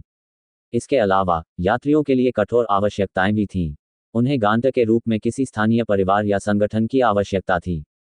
लेलिन पहले से ही एबिसल बोन फॉरेस्ट अकादमी की वांछित सूची में था, इसलिए स्वाभाविक रूप से उन्होंने हवाई जहाज का इंतजार नहीं किया और पैदल ही भागना पड़ा। आपके माता पिता की अच्छी दोस्त, वह आंटी मैरियन, वह कहाँ रहती हैं? लेलिन ने आइवी से पूछा, जो उसके पीछे थी। ग्रेट कैन्यन के बगल में एंग्लर टाउन, आइवी ने धीमी आवाज में कहा। लेलिन ने सिर हिलाया। इस लड़की के खून ने उनकी बहुत मदद की थी। इसके अलावा यात्रा कार्यक्रम में कोई टकराव नहीं था। ऐसी परिस्थितियों में उन्होंने मदद करने में कोई आपत्ति नहीं जताई।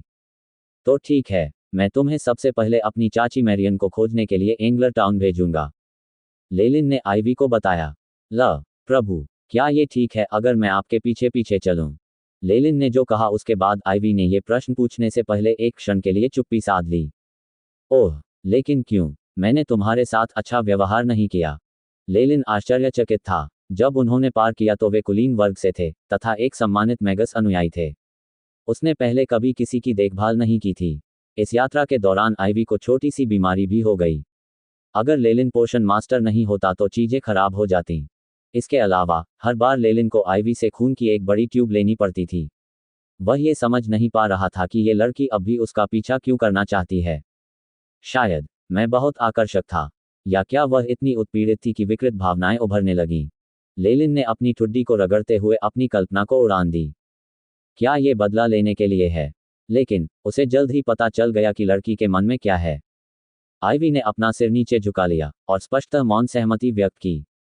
आइवी, तुम्हें ये पता होना चाहिए कि तुम्हारे परिवार की आनुवंशिक संरचना के कारण, जब तक तुम खोई हुई ध्यान तकनीक को नहीं खोज पाओगी, तुम कभी भी प्रशिक्षु नहीं बन पाओगी। मैं भी इस बारे में कुछ नहीं कर सकता। केवल इसलिए कि आइवी और लेलिन एक ही प्राचीन वंश के उत्तराधिकारी थे, उसने महसूस किया कि उसे उसके साथ यह बात स्पष्ट कर लेनी चाहिए। मुझे पता है, लेकिन मैं आपसे अनुरोध करता हूं कि आप मेरा बदला लें। इस कारण से मैं कोई भी परिणाम भुगतने को तैयार हूं। छोटी लड़की ने अपना अंतिम प्रयास किया। मैं क्षमा प्रार्थी हूं। मैगस निष्पक्ष लेन देन की वकालत करते हैं, और आपकी संपत्ति, स्वास्थ्य या भावना चाहे जो भी हो, मेरे लिए किसी अन्य आधिकारिक जादूगर से निपटना पर्याप्त नहीं है। लेलिन ने लड़की की याचिका को अस्वीकार करने में कोई हिचकिचाहट नहीं दिखाई। लेलिन के निर्दयी लेकिन बहुत ही वास्तविक शब्दों को सुनकर आइवी के कंधे कांपने लगे। वह गाड़ी में बैठते ही अपने घुटनों से लिपट गई और चुप हो गई। जल्द ही गाड़ी एंग्लर टाउन में प्रवेश कर गई। ये स्पष्टतः मैगस सभा क्षेत्र था। वहां बहुत कम, लगभग कोई भी साधारण लोग नहीं थे, और आसपास की इमारतों की वास्तुकला एक उदास शैली को दर्शाती थी जो ठंडी और अजीब लगती थी। यहां तक कि वातावरण भी नमी भरी सड़ान से भरा हुआ था। इस तरह की जगह बहुत अच्छी नहीं लगती। लेलिन ने भौहें सिकोड़ी। उनके अनुभव के अनुसार प्रमुख परिवहन सड़क के किनारे इस प्रकार के खतरनाक जिलों में वे लोग रहते हैं जिनके मन में बुरे विचार आते हैं, ऐसे जादूगर जिनके पास जाने के लिए कोई जगह नहीं होती। सीधे शब्दों में कहें तो वांछित अपराधी। लेलिन को आइवी के लिए बुरा लगा। वे सड़क पर चलते रहे और अंततः उस नंबर प्लेट तक पहुंच गए जिसके बारे में आइवी ने पहले बताया था। लेलिन के सामने एक जीर्ण शीर्ण 2 मंजिला मकान दिखाई दिया। ढहने के कगार पर खड़ी काली लकड़ी की तख्तियां एक पतनशील वातावरण का संकेत दे रही थीं। पहली मंजिल को किराने की दुकान जैसा रूप दे दिया गया था, लेकिन ऐसा लग रहा था कि ये बहुत अच्छा नहीं चल रहा है और इसमें प्रवेश करने वाले लोग भी बहुत कम थे। गाड़ी को एक तरफ पार्क करते हुए लेलिन ने आइवी का हाथ खींचा और वे किराने की दुकान में दाखिल हुए। मैरियन, क्या मैरियन यहाँ है? लेलिन चिल्लाया। उन्होंने अपने शरीर में ऊर्जा के उतार चढ़ाव को छिपाने का प्रयास नहीं किया, क्योंकि एंगलर टाउन तक जाने वाला रास्ता निर्बाध था। आदरणीय जादूगर, मैं आपकी क्या सेवा कर सकता हूँ? इससे पहले कि लेलिन अपनी बात पूरी कर पाता, एक मोटी, मध्यम आयु वर्ग की महिला, जो चिकना ग्रे एप्रन और मोटा मेकअप पहने थी, विनम्रता और चापलूसी व्यक्त करते हुए बाहर आई। यदि उसके शरीर पर स्तर 3 के अनुयायी की आभा न होती, तो इस तरह की छवि के साथ वह बिल्कुल एक निर्दयी गृहिणी की तरह दिखती। क्या ये मैरियन है? लेलिन ने आइवी से पूछा, जो एक कोने में खड़ी थी। हाँ हाँ, आइवी ने अपना सिर हिलाया। लेलिन को अंततः समझ में आ गया कि आइवी इतनी अनिच्छुक क्यों थी। ऐसा लगता है कि उस समय आइवी के माता पिता के पास संभवतः कोई और नहीं था। इसलिए उन्होंने अपने गृहस्वामी को आइवी को मैरियन के पास भेजने की अनुमति दे दी। यह आइवी है। कोई प्रभाव? लेलिन ने आइवी को अपने सामने खींच लिया। जॉन की बेटी। मैरियन का चेहरा थोड़ा बदल गया। लैंगस्टर परिवार के मामले को लेकर मुझे दुख हो रहा है, मैरियन ने आंसू की कुछ बूंदें निकालते हुए कहा। उस समय मैं संयोग से वहां से गुजर रहा था और घर की नौकरानी ने मुझसे उसे यहां लाने की विनती की। लेलिन ने संक्षेप में कारण और प्रभाव के बारे में बताया। ये सुनकर कि उसे फिर से आइवी को आश्रय देना पड़ेगा, मैरियन का चेहरा पूरी तरह से शर्मिंदा हो गया, मानो उसके लिए चीजें पहले से ही मुश्किल थीं। लेलिन ने अनुमान लगाया कि यदि वह आसपास नहीं होता तो आइवी को पहले ही भगा दिया गया होता। चूंकि यह वही है जो भगवान चाहते हैं, तो ठीक है। काफी देर तक संघर्ष करने के बाद उसने एक बदसूरत मुस्कान के साथ जवाब दिया। लेलिन ने गाड़ी को आगे बढ़ा दिया और सड़कों पर इधर उधर भटकने लगा। उसने आइवी के बारे में सोचा कि वह एक छोटे पिल्ले की तरह दिखती है जिसे छोड़ दिया गया हो। अब भी ये दृश्य थोड़ा हास्यास्पद लगता है। मैगी ने हमेशा स्वैच्छिक लेन देन की वकालत की। लेलिन ने इसे इस तरह देखा कि जब आइवी ने उसे रक्त उपलब्ध कराया, तो उसने आइवी को इस स्थान तक की यात्रा पर लाया। यहाँ तक कि उसने निकट भविष्य में उसके लिए सोने की जगह ढूंढने के लिए अपनी शक्ति का प्रदर्शन भी किया। यह उनके योगदान का बदला चुकाने के लिए पर्याप्त होना चाहिए था। यात्रा पर उसे साथ लाने के संबंध में लेलिन को लगा कि उसके पास इतनी बोझिल प्राणी की देखभाल करने के लिए अतिरिक्त समय नहीं है। ये तो बताने की आवश्यकता ही नहीं है कि यदि उसके लिए कोई उपयुक्त वॉरलॉक ध्यान पद्धति न होती, तो आइवी कभी भी लेवल 1 की अनुयायी नहीं बन पाती। वॉरलॉक ध्यान पद्धतियां रक्त वाहिकाओं पर दबाव डाल रही थीं। लेलिन की कैमोइन शिष्य ध्यान तकनीक की तरह, यह केवल उन वॉरलॉक तक ही सीमित थी जो विशालकाय कैमोइन सर्प या उसकी उप प्रजातियों के वंश से आते थे। अन्य वॉरलॉक और मैगी इस तकनीक का अभ्यास नहीं कर पाएंगे, भले ही उनके पास कैमोइन की शिष्य तकनीक हो। यह उनके लिए केवल एक संदर्भ के रूप में काम कर सकता है। सोचते सोचते लेलिन गाड़ी लेकर तेजी से शहर के मध्य में पहुंच गया। जैसे जैसे वह शहर में अंदर गया, लेलिन ने देखा कि राहगीरों की औसत संख्या अधिक थी। शहर के मध्य में उन्होंने कुछ स्तर 2 के अनुचरों और यहां तक कि कुछ अन्य आधिकारिक मागी को भी देखा। यहाँ सभी आधिकारिक मैगी लबादे और लबादे पहनते थे, और उनके चेहरे फलालन से ढके होते थे, मानो वे नहीं चाहते थे कि कोई उन्हें पहचाने।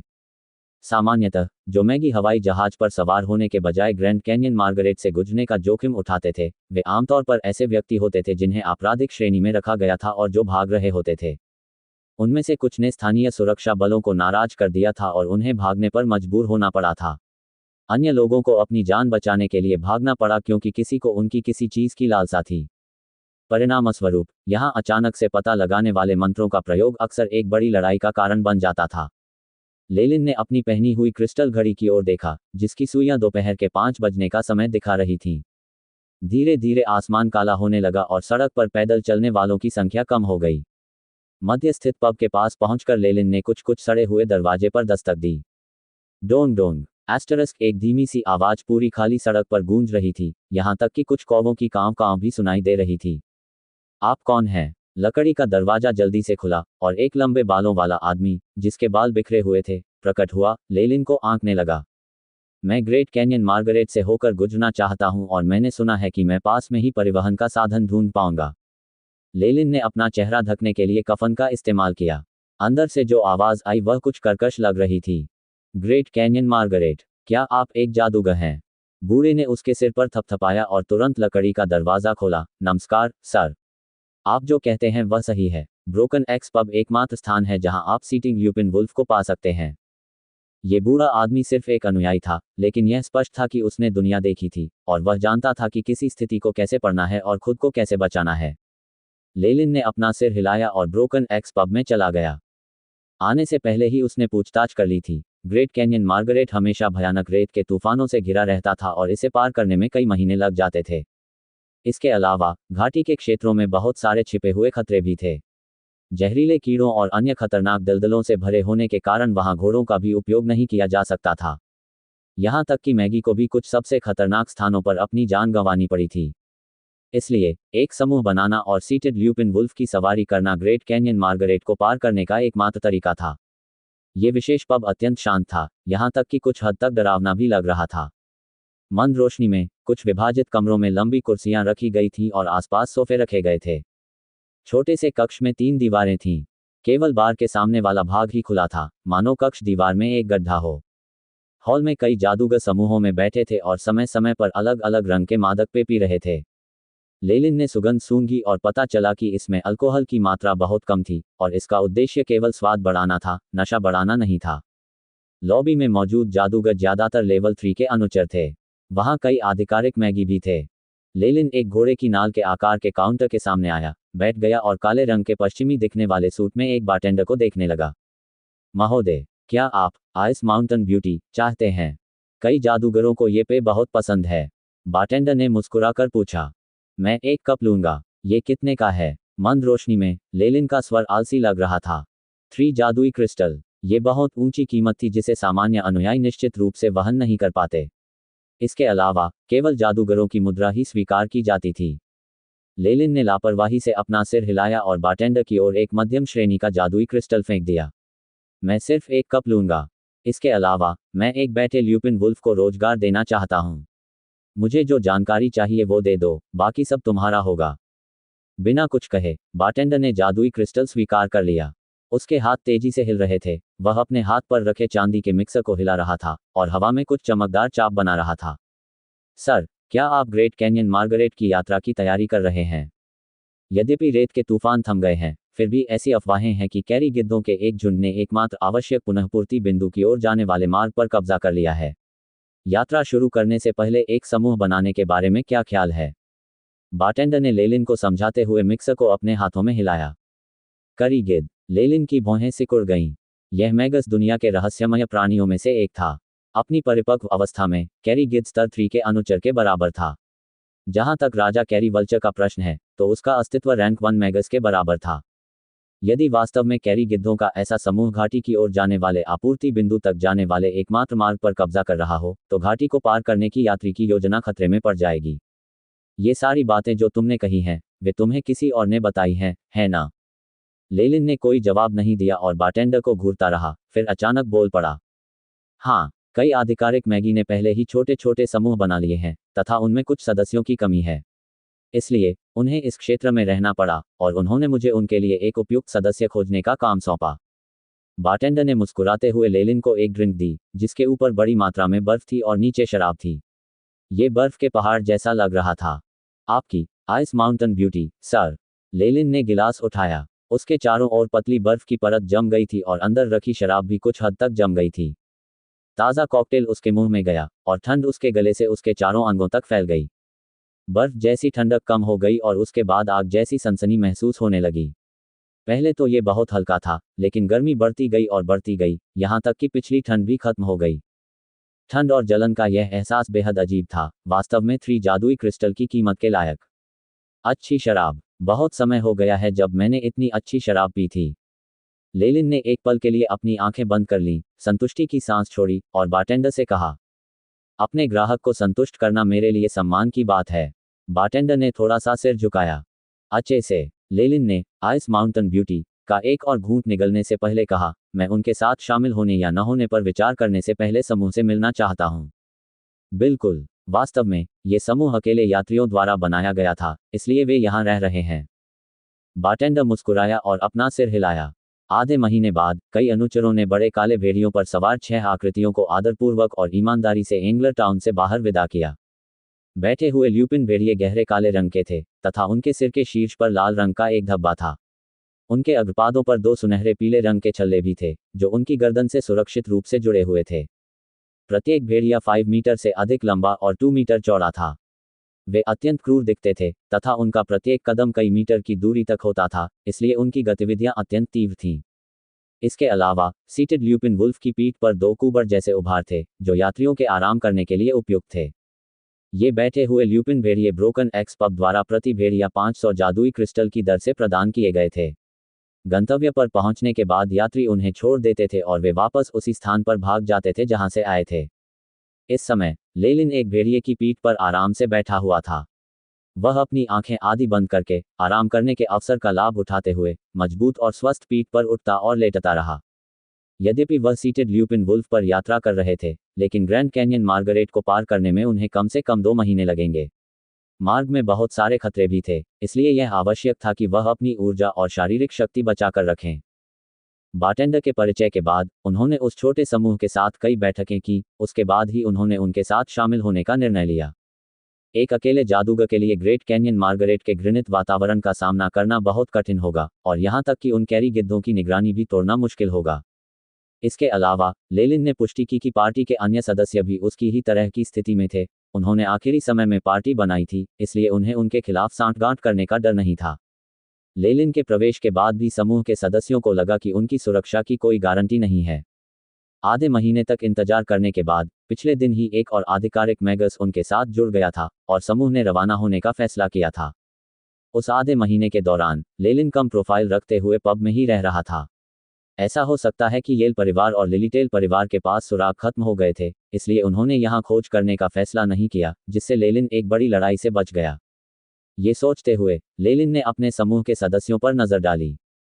चूंकि यह समूह अस्थायी था तथा जादूगरों की सतर्कता के कारण समूह के आधे से अधिक सदस्यों के चेहरे छुपा दिए गए थे। केवल एक बूढ़ा सफेद बालों वाला बूढ़ा और एक कामुक महिला जादूगर ही अपने चेहरे को नहीं छिपा रहे थे। अन्य जादूगर भी लेलिन जैसे ही थे, उनके आधे चेहरे ढके हुए थे और वे ठंडे और विरक्त दिख रहे थे। इन सभी जादूगरों ने रैंक 1 मैगस की ऊर्जा तरंगें उत्सर्जित कीं। ग्रेट कैन्यन मार्गरेट किसी भी अनुयायी के लिए बहुत खतरनाक था, इसलिए किसी विशेष परिस्थिति को छोड़कर अनुयायी शायद ही कभी इस मार्ग को चुनते थे। तपती धूप उसके शरीर पर सुखद गर्माहट के साथ चमक रही थी, जिससे लेलिन को अच्छी नींद की लालसा हो रही थी। जैसे जैसे आसपास का वातावरण गहरा हरा होता गया, छोटी छोटी झाड़ियां बैठे हुए ल्यूपिन भेड़िए के सामने झुक गईं। इससे लेलिन को लगा कि वह चेरनोबिल द्वीप के घास के मैदान में आ गया है। ग्रेट कैन्यन मार्गरेट बहुत विशाल था, जो कई राज्यों तक फैला हुआ था। इसके अलावा ऐसी अफवाहें थीं कि मूल रूप से वहां कोई महान घाटी नहीं थी और वास्तव में ये 2 अज्ञात उच्च रैंक वाले मैगी के बीच लड़ाई से बनी थी। आसमान से नीचे देखने पर ग्रेट कैन्यन मार्गरेट दक्षिणी तट के शरीर पर बने घाव की तरह प्रतीत हो रहा था। हालांकि लेलिन ने फिर भी इस तरह के मिथक के प्रति अपना संदेह व्यक्त किया। आधे महाद्वीप को तोड़ने के लिए कम से कम 7 या 8 रैंक के मैगस की आवश्यकता होती। दक्षिणी तट के दर्ज इतिहास में इस प्रकार की रैंकिंग वाले मैगी का कभी कोई उल्लेख नहीं हुआ था। भले ही वे किसी अन्य महाद्वीप से आए हों, फिर भी उन्होंने अपनी लड़ाई के लिए विशेष रूप से इसी स्थान को क्यों चुना होगा। किंवदंती चाहे जो भी कहती हो, स्थलाकृति और जादुई विकिरण के दोहरे प्रभाव के कारण ग्रैंड कैन्यन मार्गरेट को अजीब भौगोलिक परिस्थितियों और लगातार बदलती प्राकृतिक जलवायु का सामना करना पड़ा। ग्रेट कैन्यन मार्गरेट में घास के मैदान, पहाड़, जंगल, दलदल और रेगिस्तान जैसे विभिन्न भूभाग देखे जा सकते हैं। इसके अलावा एक क्षण में बारिश हो सकती है और अगले ही क्षण भयंकर तूफान आ सकता है। जहां तक विशाल अंतराल पर आने वाले रेत के तूफानों का सवाल है, वे एक ऐसी आपदा थी जिससे आधिकारिक मैगी को भी बचना पड़ा था। सौभाग्यवश बड़े पैमाने पर आने वाले रेत के तूफानों का अपना विशिष्ट समय था, इसलिए यह मार्ग पूरी तरह से असंभव नहीं था। ऐसे वातावरण में आगे बढ़ना एक मैगस के भौतिक शरीर और आध्यात्मिक शक्ति के लिए एक कठोर परीक्षा थी। जहां तक सीटेड ल्यूपिन वुल्फ की बात है, ये एक अनोखी प्रजाति थी जो ग्रैंड कैन्यन मार्गरेट में विकसित हुई थी। मानव विकिरण के माध्यम से विकास और संशोधन से गुजरते हुए पहाड़ी भेड़ियों की मूल प्रजाति लंबे समय में एक ऐसे जीव के रूप में विकसित हो गई थी जो ग्रेट कैन्यन मार्गरेट के भूभाग और जलवायु के अनुकूल ढलने में पूरी तरह सक्षम थी। जहां तक ग्रेट कैन्यन मार्गरेट के दोनों ओर के जादूगरों की बात है, उन्होंने इन भेड़ियों को पकड़ लिया, उन्हें वश में कर लिया तथा ग्रेट कैन्यन मार्गरेट में यात्रा करने के लिए उन्हें एक आवश्यक उपकरण में बदल दिया। लेलिन के अनुमान के अनुसार ब्रोकन एक्स पब के पीछे निश्चित रूप से एक या एक से अधिक बड़े मैगस परिवार थे जिन्होंने हाथ मिला लिया था। यदि ऐसा नहीं होता तो वे इस विशाल क्षेत्र से इतना बड़ा लाभ नहीं उठा पाते। मजबूत शरीर वाले सीटेड ल्यूपिन वुल्फ लगातार घास के मैदान में दौड़ते रहते थे तथा आगे आने वाली बाधाओं से बचने के लिए समय समय पर आगे की ओर छलांग लगाते रहते थे। उनके तीखे कुत्ते जैसे दांत और पंजे अधिकांश जंगली जीवों से निपटने के लिए पर्याप्त थे, जिससे जादूगरों को मंत्र पढ़ने से मुक्ति मिल जाती थी और उन्हें आराम करने का मौका मिल जाता था। रंबल। क्षण भर में ही शुरू में चमकने वाला आकाश बादलों से ढक गया और सांप जैसी बिजली चमकने लगी तथा गड़गड़ाहट जैसी आवाजें आने लगीं। सबसे रहस्यमय बात यह थी कि लेलिन की तरफ मौसम अभी भी ठीक था। आकाश का एक भाग साफ था जबकि दूसरा भाग अशुभ था, जो उसे एक प्रकार की अवर्णनीय सौंदर्यता से भर रहा था। ये एक तूफान है, ध्यान रखें और भीगने से बचें। नेता, जो एक बूढ़ा व्यक्ति था, सबसे आगे से बोल रहा था। पार्टी में मतदान हुआ जिसमें अंततः उन दो लोगों को चुना गया जो अस्थायी नेता के रूप में अपना चेहरा दिखाएंगे।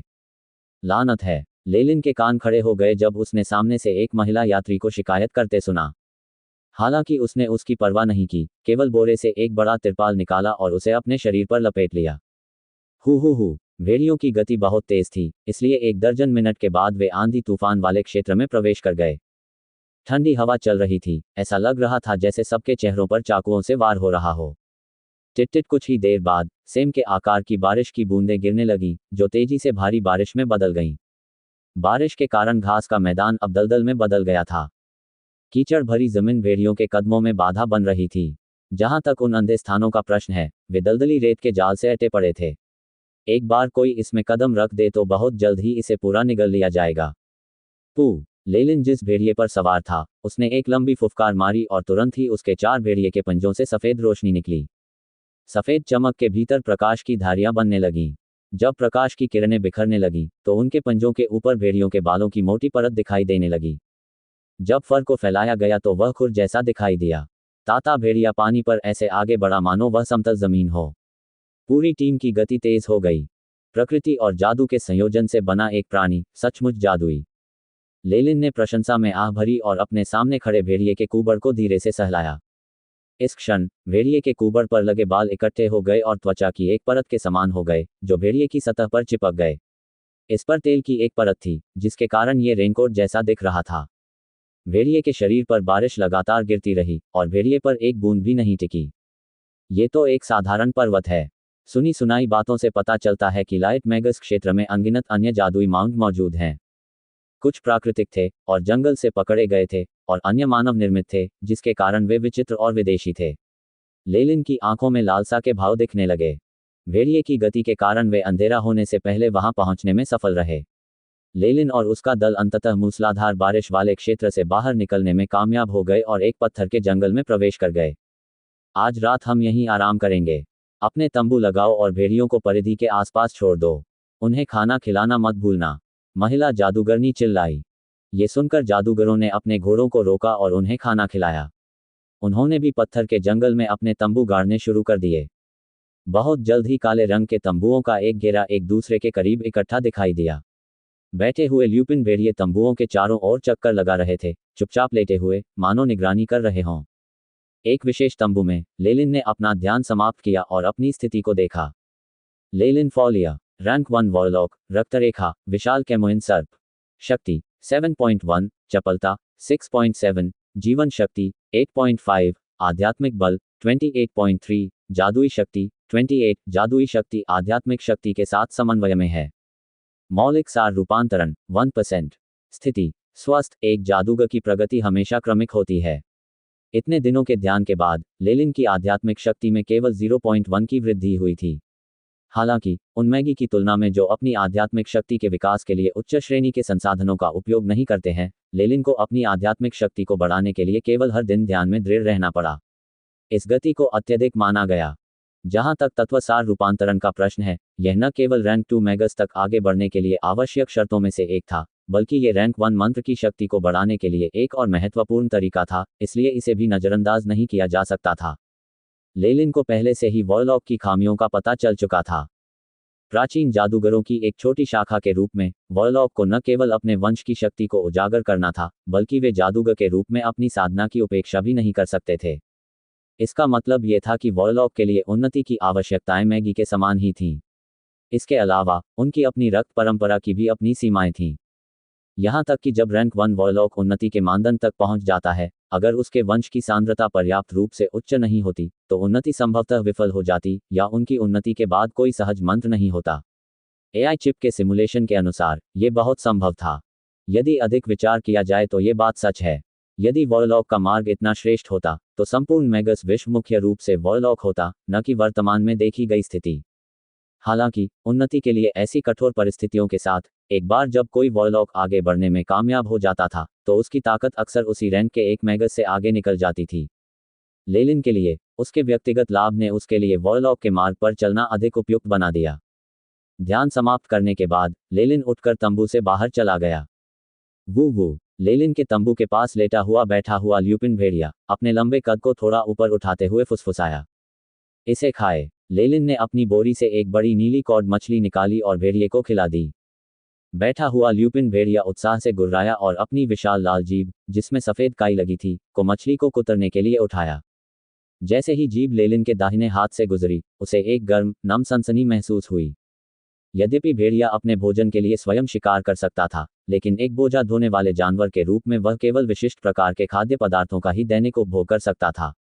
नमस्ते, लांसी। लेलिन के बगल का तंबू खुला और एक उत्तेजक और खुला हुआ चेहरा बाहर आया।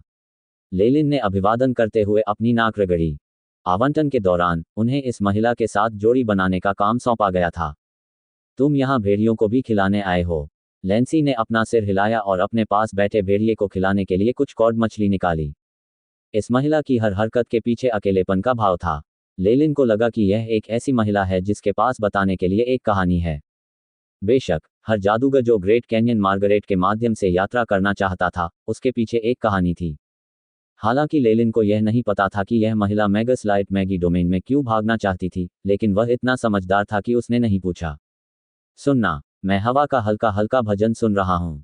देखना, सफेद बादल जो आसमान में स्वतंत्र रूप से तैर रहे हैं। इस समय उन दोनों के बगल में एक चट्टान कांप उठी। एक प्रेत, जो पूरी तरह भूरे रंग का था और स्कॉटिश पोशाक पहने हुए था, अचानक प्रकट हुआ और गाते हुए अपनी वीणा बजाने लगा। चट्टान के आकार के स्प्राइट को देखते हुए लैंसी ने अपना मुंह ढक लिया और उसकी सांस फूल गई। ये ब्राउनस्टोन सिंगर है। मैंने सुना है कि वे विलुप्त हो गए हैं। मैंने कभी नहीं सोचा था कि मैं इसे यहाँ देखूंगा।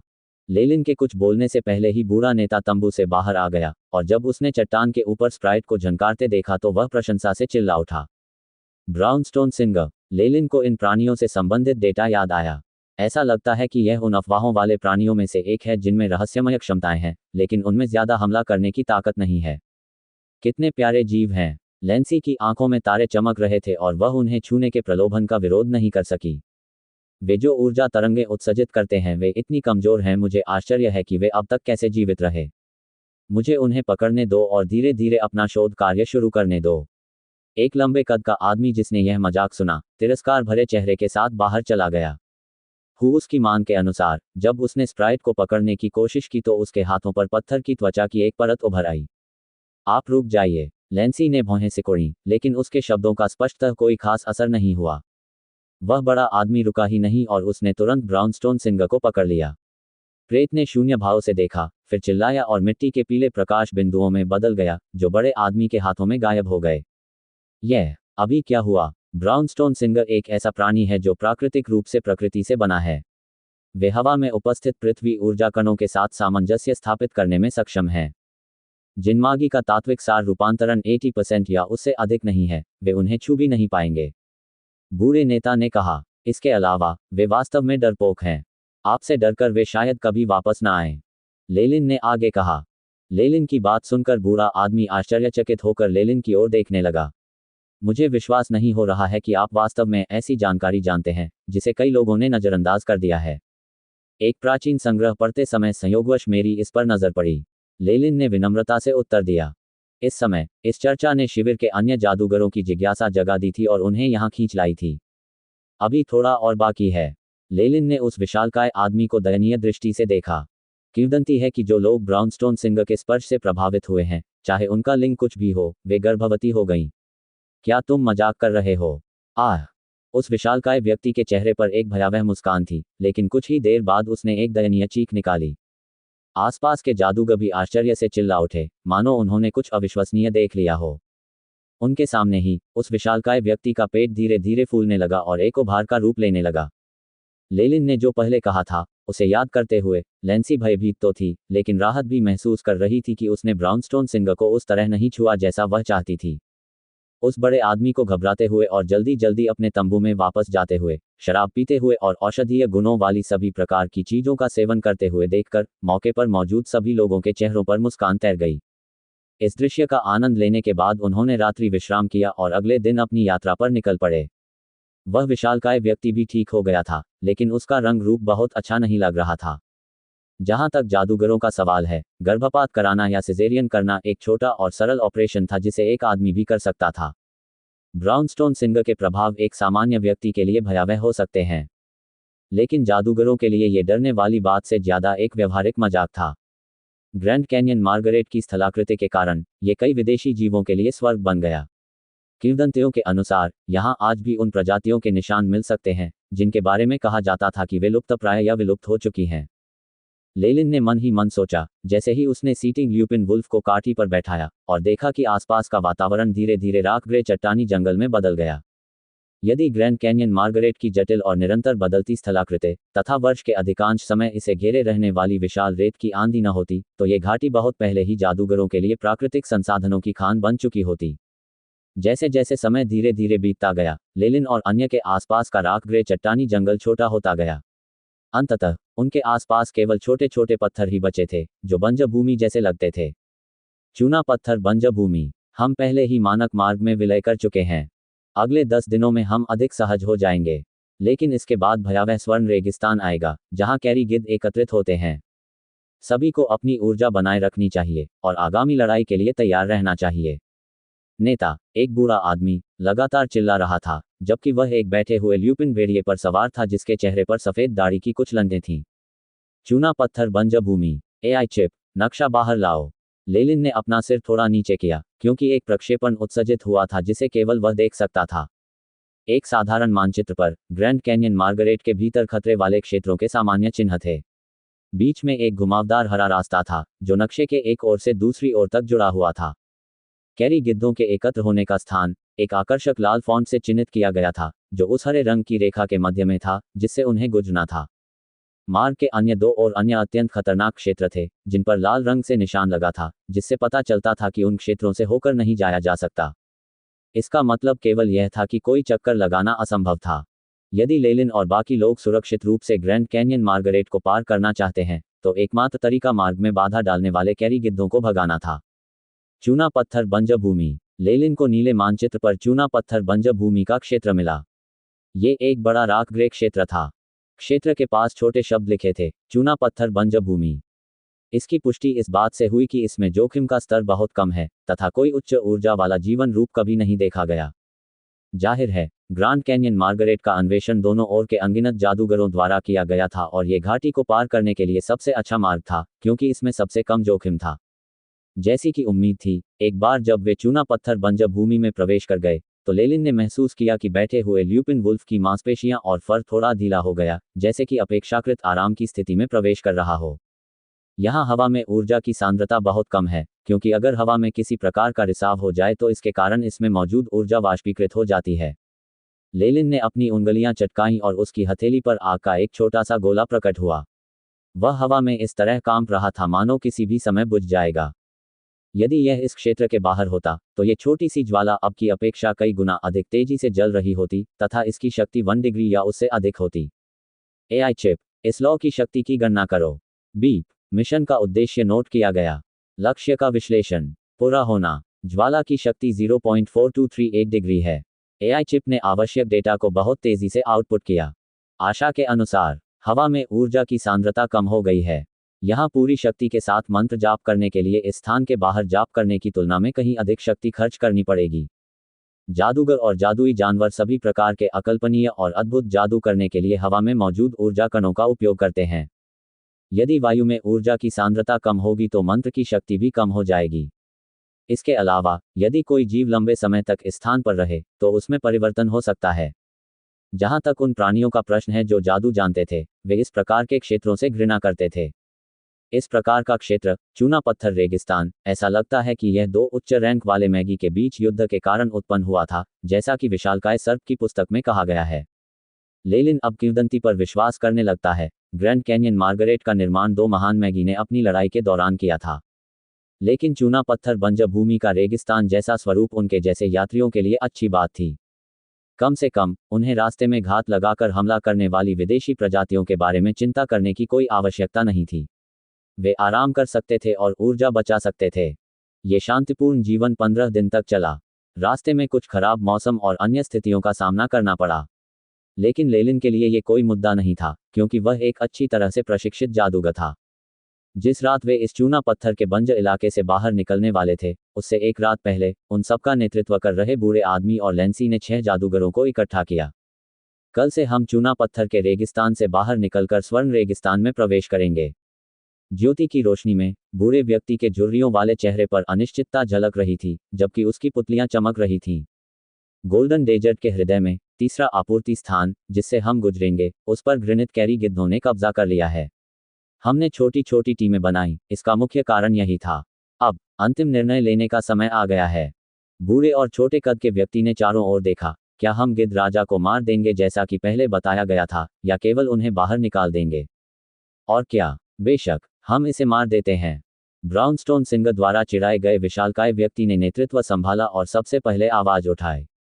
गिद्ध राजा से बनी सामग्री को हजारों जादुई क्रिस्टल के बदले बेचा जा सकता है, और घाटी के दोनों छोर के बार मालिक अतिरिक्त पुरस्कार देंगे। क्या इससे बेहतर भी कुछ है? ये ब्रोकन एक्स पब के बारटेंडर द्वारा बताया गया था, जिसने इस छोटी सी टीम को एक अचानक मिशन दिया था। कैरी वल्चर किंग को मार डालो, उसे जीवित मत छोड़ो।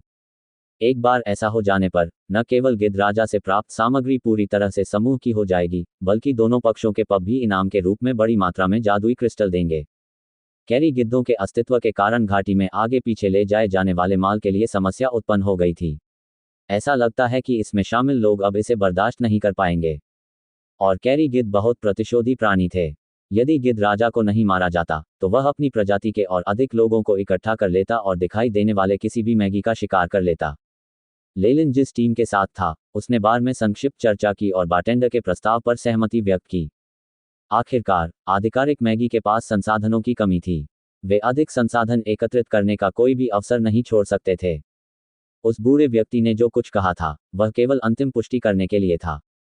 बिल्कुल। अच्छा, क्या हम इस बात पर पहले सहमत नहीं हुए थे? विशालकाय व्यक्ति के शब्दों ने गूंज पैदा कर दी, और लेलिन ने धीरे से सहमति व्यक्त की। जब तक यह उचित था, उन्हें अपना वोट देने और कुछ जादुई क्रिस्टल हासिल करने में कोई आपत्ति नहीं थी। महान बूढ़ा आदमी तब तक मुस्कुराता रहा जब तक उसके चेहरे पर झुर्रियां एकत्रित नहीं हो गईं, जो एक गुलदाउदी की तरह लग रही थीं। उसे इस तरह देखकर लेलिन ने अनुमान लगाया कि गिद्ध राजा के पास एक महत्वपूर्ण सामग्री है जिसकी बूढ़े बूढ़े को जरूरत है, अन्यथा वह इसमें इतना रुचि नहीं लेता। अच्छा, फिर मैं तदनुसार सभी को कार्य सौंप दूंगा। कैरी गिद्ध बहुत चालाक होते हैं, उनकी उड़ने की क्षमता के कारण उनसे लड़ना बहुत कठिन हो जाता है। आप में से जो लोग प्रथम श्रेणी का उड़ान जादू जानते हैं। नेता बूढ़े बूढ़े ने सभी को तैनात करना शुरू कर दिया। इसके विपरीत लेलिन ने कोई संवाद नहीं किया, उन्होंने अपनी विशेषज्ञता के बारे में कुछ नहीं कहा। अंततः उसे हमलावर की सहायता करने की भूमिका निभानी पड़ी। बूढ़े आदमी की व्यवस्था बिल्कुल उचित थी। अधिक काम करो, अधिक पाओ के सिद्धांत के अनुसार प्रत्येक जादूगर को उसकी क्षमता के अनुसार कार्य सौंपा गया तथा एक विस्तृत योजना विकसित की गई। हालांकि योजना के दौरान हमलावरों की भूमिका निभाने वाले तथा अवरोधन के लिए जिम्मेदार उड़ने वाले जादूगरों को युद्ध की लूट का चयन करने का विशेषाधिकार प्राप्त था। और उस बूढ़े आदमी ने अपनी अजीब उड़ान जादू का प्रदर्शन किया। रैंक 1 मैगी के बीच उड़ना अभी भी अपेक्षाकृत दुर्लभ क्षमता थी। विशेषीकृत रैंक 1 उड़ान जादू न केवल दुर्लभ है, बल्कि यह व्यवहारिक भी नहीं है। जब तक कि वे बोसेन की तरह कुछ जादुई कलाकृतियां प्राप्त करने में सफल नहीं हो जाते जो उड़ने में सहायक हो सकती हैं। लेकिन जहां तक रैंक 1 मैगी का सवाल है, केवल मध्यम श्रेणी की जादुई कलाकृतियां ही उपयोगी मानी जाएंगी। उदाहरण के लिए, बोसेन के हाथ में वह वस्तु द्रवीभूत होने वाली धातु की गेंद, जिसे ब्राइट सिल्वर कहा जाता है। यद्यपि यह अनुच्चर स्तर के लिए बहुत उपयोगी था, किंतु आधिकारिक जादूगर के लिए इसकी शक्ति बहुत कम थी तथा इसे बहुत कमजोर माना जाता था। उस कलाकृति का सबसे महत्वपूर्ण कारक, गति, उपयुक्त मानक तक नहीं पहुंची थी और उड़ान में सहायता के लिए इसका उपयोग करना केवल एक मजाक के रूप में देखा जाएगा। उस बूढ़े नेता की तरह प्रथम श्रेणी के उड़ान जादू में निपुणता प्राप्त कर पाना अभी भी दुर्लभ था। बूढ़े बूढ़े की पीठ पर हल्के हरे रंग के 2 पंख उगाए। जब वह आकाश में ऊपर चढ़ा, तो लेलिन ने हवा में धाराओं और कणों में उतार चढ़ाव को तीव्रता से महसूस किया। स्पष्टतः वह बूढ़ा व्यक्ति एक जादूगर था जो वायु तत्व ऊर्जा कणों में विशेषज्ञ था। लक्ष्य से दूर होने वाले ऊर्जा कणों की मात्रा के अनुसार इसे वायु तत्व का निर्धारित किया जाता है। सार तत्व रूपांतरण 15 से 20% है। लेलिन की आंखों में नीले रंग की एक महीन किरण चमक उठी। AI चिप अब अचानक ऊर्जा के विस्फोट के दौरान अन्य जादूगरों का आकलन कर सकती है ताकि विपरीत पक्ष के सामान्य आंकड़े निर्धारित किए जा सकें। लेकिन सबसे सटीक डेटा प्राप्त करने के लिए इसे अभी भी लक्ष्य के सुरक्षात्मक बल क्षेत्र को भेदना होगा। जब तक उसे कोई जिद्दी दुश्मन न मिले, लेलिन कभी ऐसा कुछ नहीं करेगा।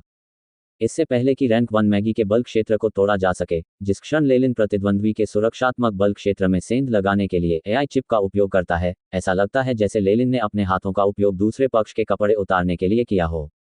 इससे निश्चित रूप से दूसरे पक्ष में अत्यधिक घृणा उत्पन्न होगी। लेलिन और अधिक दुश्मन नहीं बनाना चाहता था, या फिर शायद वह AI चिप के पुनः अपग्रेड होने का इंतजार कर सकता था और फिर वह दूसरे जादूगर के बल क्षेत्र में उसकी जानकारी के बिना ही प्रवेश कर सकता था। लेलिन अपने दिल में गणना करता रहा, क्योंकि वह ऐसी क्षमता की प्रतीक्षा कर रहा था। बारिश लगातार हो रही थी, मानो सूत का धागा हो। ये लेलिन द्वारा अपने कंधों पर डाले गए तिरपाल पर गिरा, इससे ठंडक का एहसास हुआ। रात्रि विश्राम के बाद सीटेड ल्यूपिन वुल्फ पर सवार लेलिन शांत दिखाई दे रहा था। वह रात के धुंध के बीच से झांककर आगे के दृश्य को देखने की कोशिश कर रहा था। फफ, ऐसा लग रहा था जैसे पर्दे खींचकर अलग कर दिए गए हों। लेलिन को ऐसा महसूस हुआ जैसे वह घने कोहरे से बाहर निकल आया हो, क्योंकि अत्यंत चमकदार सूर्य की रोशनी सीधे उन पर पड़ रही थी। सरसराहट। भेड़ियों के पंजे धीरे धीरे रेत के उन अनगिनत कणों में धंसते चले गए जिन पर वे कदम रख रहे थे। वर्षा से भरे काले बादल धीरे धीरे छंट गए थे और अब तेज धूप ने आकाश को अपने कब्जे में ले लिया था। वह अपने साथ तेज की प्रज्वलित करने वाली गर्म किरणें लेकर आया, जो लगातार विस्तृत रेगिस्तान में फैलती रहीं। उन्होंने जो कुछ देखा, उससे पता चला कि वहां सोने का एक क्षेत्र था और साथ ही रेत के टीलों का स्तर भी ऊपर नीचे था। स्वर्ण रेगिस्तान, हम आ गए हैं। लेलिन को लगा कि आसपास का तापमान लगातार बढ़ रहा है। पहले हुई बारिश के बाद से तापमान कम से कम 20 डिग्री बढ़ गया होगा। तीखी नमी लगातार तिरपाल में भर रही थी और लेलिन की शारीरिक बनावट के बावजूद उसे थोड़ा असहज महसूस हो रहा था। धमाका, उसने जल्दी से तिरपाल हटाया और कुछ कपड़े उतार दिए, और तब भी उसे थोड़ा बेहतर महसूस हुआ। ग्रैंड कैन्यन मार्गरेट के भीतर तापमान में यह अचानक परिवर्तन असामान्य नहीं था। अगर आम लोग यहां आते तो उनके लिए यह एक यातना होती।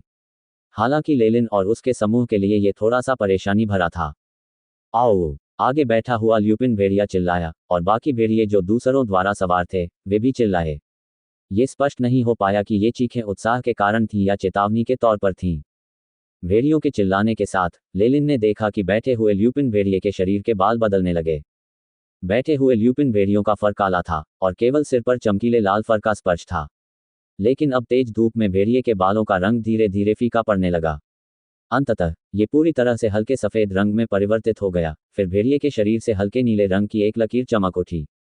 पूरा फर बर्फ के नीले रंग में बदल गया। भेड़िए की पीठ से बर्फीली सांस निकली।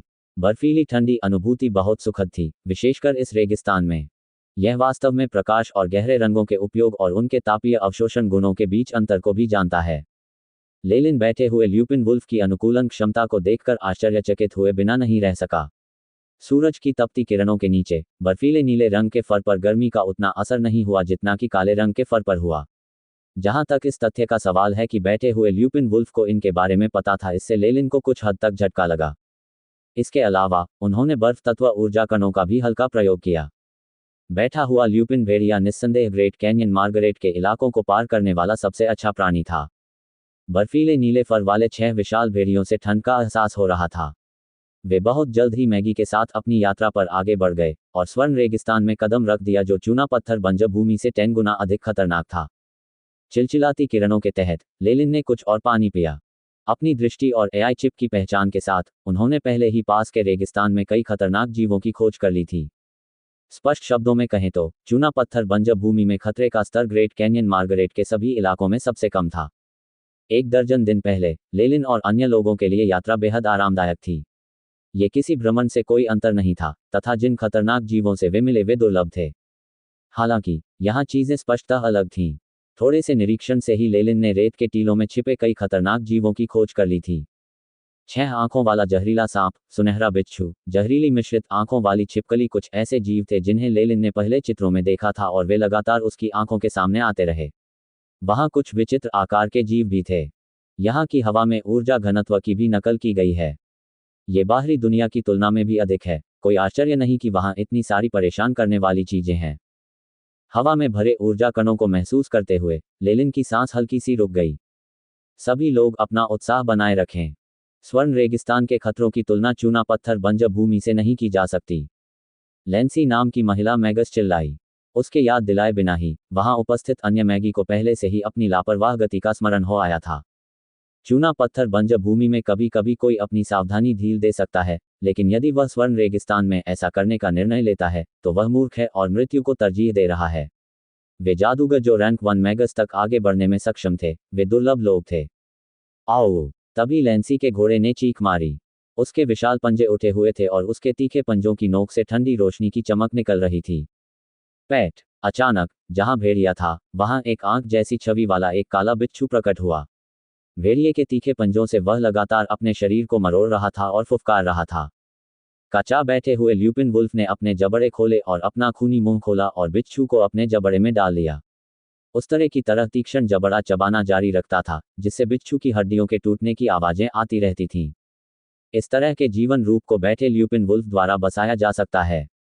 हालांकि कैरी गिद्ध जैसे खतरनाक जीवों से हमें व्यक्तिगत रूप से निपटना होगा। लैंसी ने अपने घोड़े को आगे बढ़ाया और अपने पीछे खड़ी मैगी से कहा। ये है जहां पर बैठे हुए ल्यूपिन वुल्फ ने पहले हमला किया था, वहां उसने भारी मात्रा में रेत को हवा में उड़ा दिया और लेलिन ने उसमें सोने के कई दाने देखे। उसने अपना हाथ आगे बढ़ाया और मुट्ठी भर सोने की रेत अपने हाथों में पकड़ ली। रेत के सामान्य कणों के बीच में कई सुनहरे कण मिश्रित थे। इसका वजन भी अन्य की तुलना में काफी अधिक था। सुनहरी रेत। लेलिन ने सोने को देखा जो आकर्षक लग रहा था और वह कुछ हद तक अवाक था। स्वर्ण रेगिस्तान, यह असली स्वर्ण रेगिस्तान है। अगर यह धर्मनिरपेक्ष दुनिया होती तो निश्चित रूप से अराजकता पैदा होती। लेकिन अफसोस की बात है। तिरस्कार भरी नजर से लेलिन ने सोने की रेत को वापस जमीन पर फेंक दिया। जादूगरों के लिए केवल जादुई क्रिस्टल, वे तत्व जो आध्यात्मिक शक्ति और विभिन्न उन्नत जानकारी को उत्तेजित कर सकते थे, उन्हें ही असली मुद्रा माना जाता था। जहां तक धर्मनिरपेक्ष दुनिया के सोने का सवाल है, एक घटक के रूप में इसके उपयोग के अलावा यह नियमित धातुओं से अलग नहीं था। इसके अलावा golden desert great canyon Margaret के अंदर स्थित था, जो सामान्य मनुष्यों के लिए वर्जित क्षेत्र था। इसे पार करने के लिए अत्यधिक महंगे सीटेड ल्यूपिन वुल्व्स की भी आवश्यकता थी। उत्खनन की लागत के बारे में सोचकर ही कई ड्यूकडम के राजा भयभीत हो जाते होंगे। लेलिन को सुनहरी रेत को लेकर थोड़ी दया आई, लेकिन उसने बहुत जल्द ही अपना संयम वापस पा लिया। जैसे ही उसकी आंखें आसपास के वातावरण का निरीक्षण कर रही थीं, एआई चिप की पहचान सक्रिय हो गई थी। स्वर्णिम रेगिस्तान में व्यक्ति को सदैव सतर्क रहना चाहिए। 6 विशालकाय बर्फीले नीले भेड़िए स्वर्णिम रेगिस्तान में 6 छोटी नावें प्रतीत हो रहे थे, जो लगातार आगे बढ़ रहे थे। आकाश में धीरे धीरे अंधेरा छाने के बाद रेगिस्तान में तापमान भी गिर गया। इस समय बैठे हुए ल्यूपिन भेड़िए ने गर्मी छोड़ी, उनके फर भी काले हो गए, मानो दिन के समय की गर्मी को संग्रहित कर रहे हों। आज मैं रात में पहरा दूंगा। लेलिन द्वारा अपना तंबू बनाने के बाद उन सब के बीच मौजूद एक आधिकारिक मैगस ने ऐसा कहा। समूह में कुल 6 लोग थे। लेलिन, लांसी, बूढ़ा नेता, वह विशालकाय व्यक्ति और 2 अन्य लोग जो अधिकतर समय चुप रहते थे। बोलने वाला व्यक्ति इन दोनों में से एक था। ये दोनों जादूगर हर समय ग्रे वस्त्र पहने रहते थे और शायद ही कभी बोलते थे। उनका व्यक्तित्व भी अत्यंत असामाजिक था। अब तक लेलिन दोनों में से केवल एक के साथ ही 2 वाक्यों का आदान प्रदान करने में सफल रहा है। हम आप पर भरोसा करेंगे। लैंसी बहुत अच्छी नहीं लग रही थी। जब वह अपने तंबू में गई तो उसका चेहरा थका हुआ दिखाई दे रहा था। दिन के समय वह अपनी आध्यात्मिक शक्ति का प्रयोग करके आसपास हो रही किसी भी गतिविधि पर नजर रखती थी। अब उसे अपनी आध्यात्मिक शक्ति पुनः प्राप्त करने के लिए आराम करने और ध्यान करने की तत्काल आवश्यकता थी। चूंकि लेलिन के पास अपने कार्यों में मदद के लिए एआई चिप थी, इसलिए उसकी मानसिक स्थिति अभी भी ठीक थी। फिर भी उसने थका हुआ होने का झूठा आभास दिया। क्या आप थोड़ी देर आराम नहीं करने जा रहे हैं?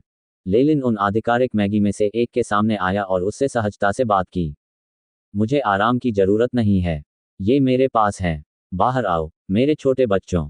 रात्रि ड्यूटी पर तैनात जादूगर जोर से हंसा, क्योंकि उसके दोनों हाथों ने एक अजीब सी मुद्रा बनाई थी। धमाका धमाका धमाका, उसके शरीर से पृथ्वी तत्व कणों की एक परत निकलती रही। आसपास की रेत एक परत ऊपर उठ गई। इसके बाद इसे तुरंत तोड़ दिया गया, जिससे 1 दर्जन पीले स्लेट निकले। इन मैले पीले स्लेटों पर प्रत्येक पर एक मानव चेहरा बना हुआ था। कुछ युवा थे, कुछ वृद्ध थे, यहां तक कि उनके पास पतली भुजाएं और पैर भी हैं, बिल्कुल जिंजरब्रेड मैन की तरह। पिता, हम आपके आदेश की प्रतीक्षा कर रहे हैं। 1 दर्जन पत्थर के स्लेट वाले लोग रात्रि ड्यूटी पर तैनात मैगस के सामने घुटने टेक कर बैठ गए। बहुत अच्छा, तुम सब लोग रात को मेरे लिए पहरा दोगे। आप इसके प्रभारी हैं। रात्रि प्रेरी मैगस ने अपना सिर हिलाया और अनियंत्रित रूप से आदेश देने लगा।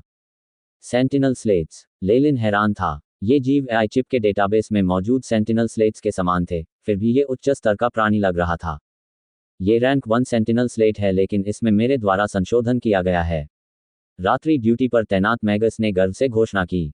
आधिकारिक मैगस बनने के बाद जादूगर अक्सर कुछ रैंक 1 मंत्रों और यहां तक कि अनुचरों के रैंक 0 मंत्रों को संशोधित और बेहतर बनाने का प्रयास करते हैं। एक बार वे सफल हो गए तो ये निश्चित रूप से एक अद्वितीय तुरुप का पत्ता बन सकता है, या फिर इसे बड़ी मात्रा में संसाधनों के बदले बेचा जा सकता है। अफसोस की बात है कि ये चीजें और प्रतिस्थापन औषधियां ढूंढना एक ही बात थी। जब तक कोई व्यक्ति बहुत भाग्यशाली न हो या फिर बहुत सारे प्रयोगों के बाद ही उसे यह मिल पाता हो, तब तक परिणाम देखना संभव नहीं होगा। ये सचमुच एक उल्लेखनीय मंत्र है। लेलिन के चेहरे पर प्रशंसा के कई भाव उभरे, जो बिल्कुल सही थे, जिससे जादूगर की नजर उसकी ओर मुड़ गई।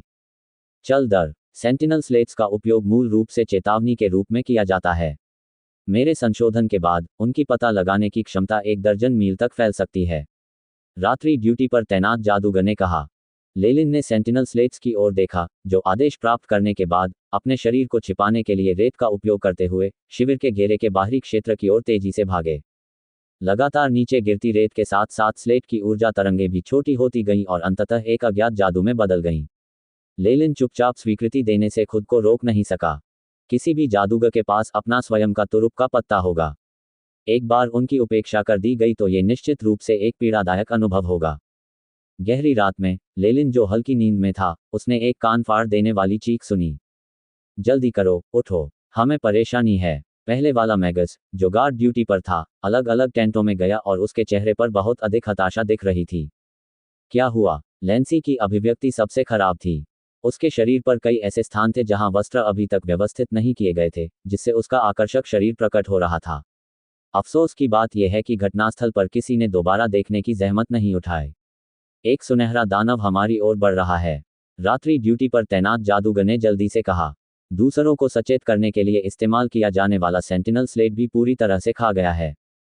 Fuck, golden giant. ये शब्द सुनने के बाद लेलिन ने तुरंत पास के मैगी की चौंका देने वाली कस्में सुनी। गोल्डन जायंट एक प्रकार की मौलिक प्रजाति थी। इसकी शक्ति पुनर्तः रूपांतरित तात्विक मैगस के करीब थी। इसके अलावा इसकी अपनी अनूठी जातीय प्रतिभाएं भी हैं। केवल रैंक 2 मैगस में ही इसे पूरी तरह से मारने या निर्वासित करने की क्षमता थी। क्या ये नहीं कहा गया था कि स्वर्ण रेगिस्तान के स्वर्ण दैत्य विलुप्त हो गए हैं? इसके अलावा ये हमारे रास्ते में सुविधाजनक रूप से दिखाई दिया।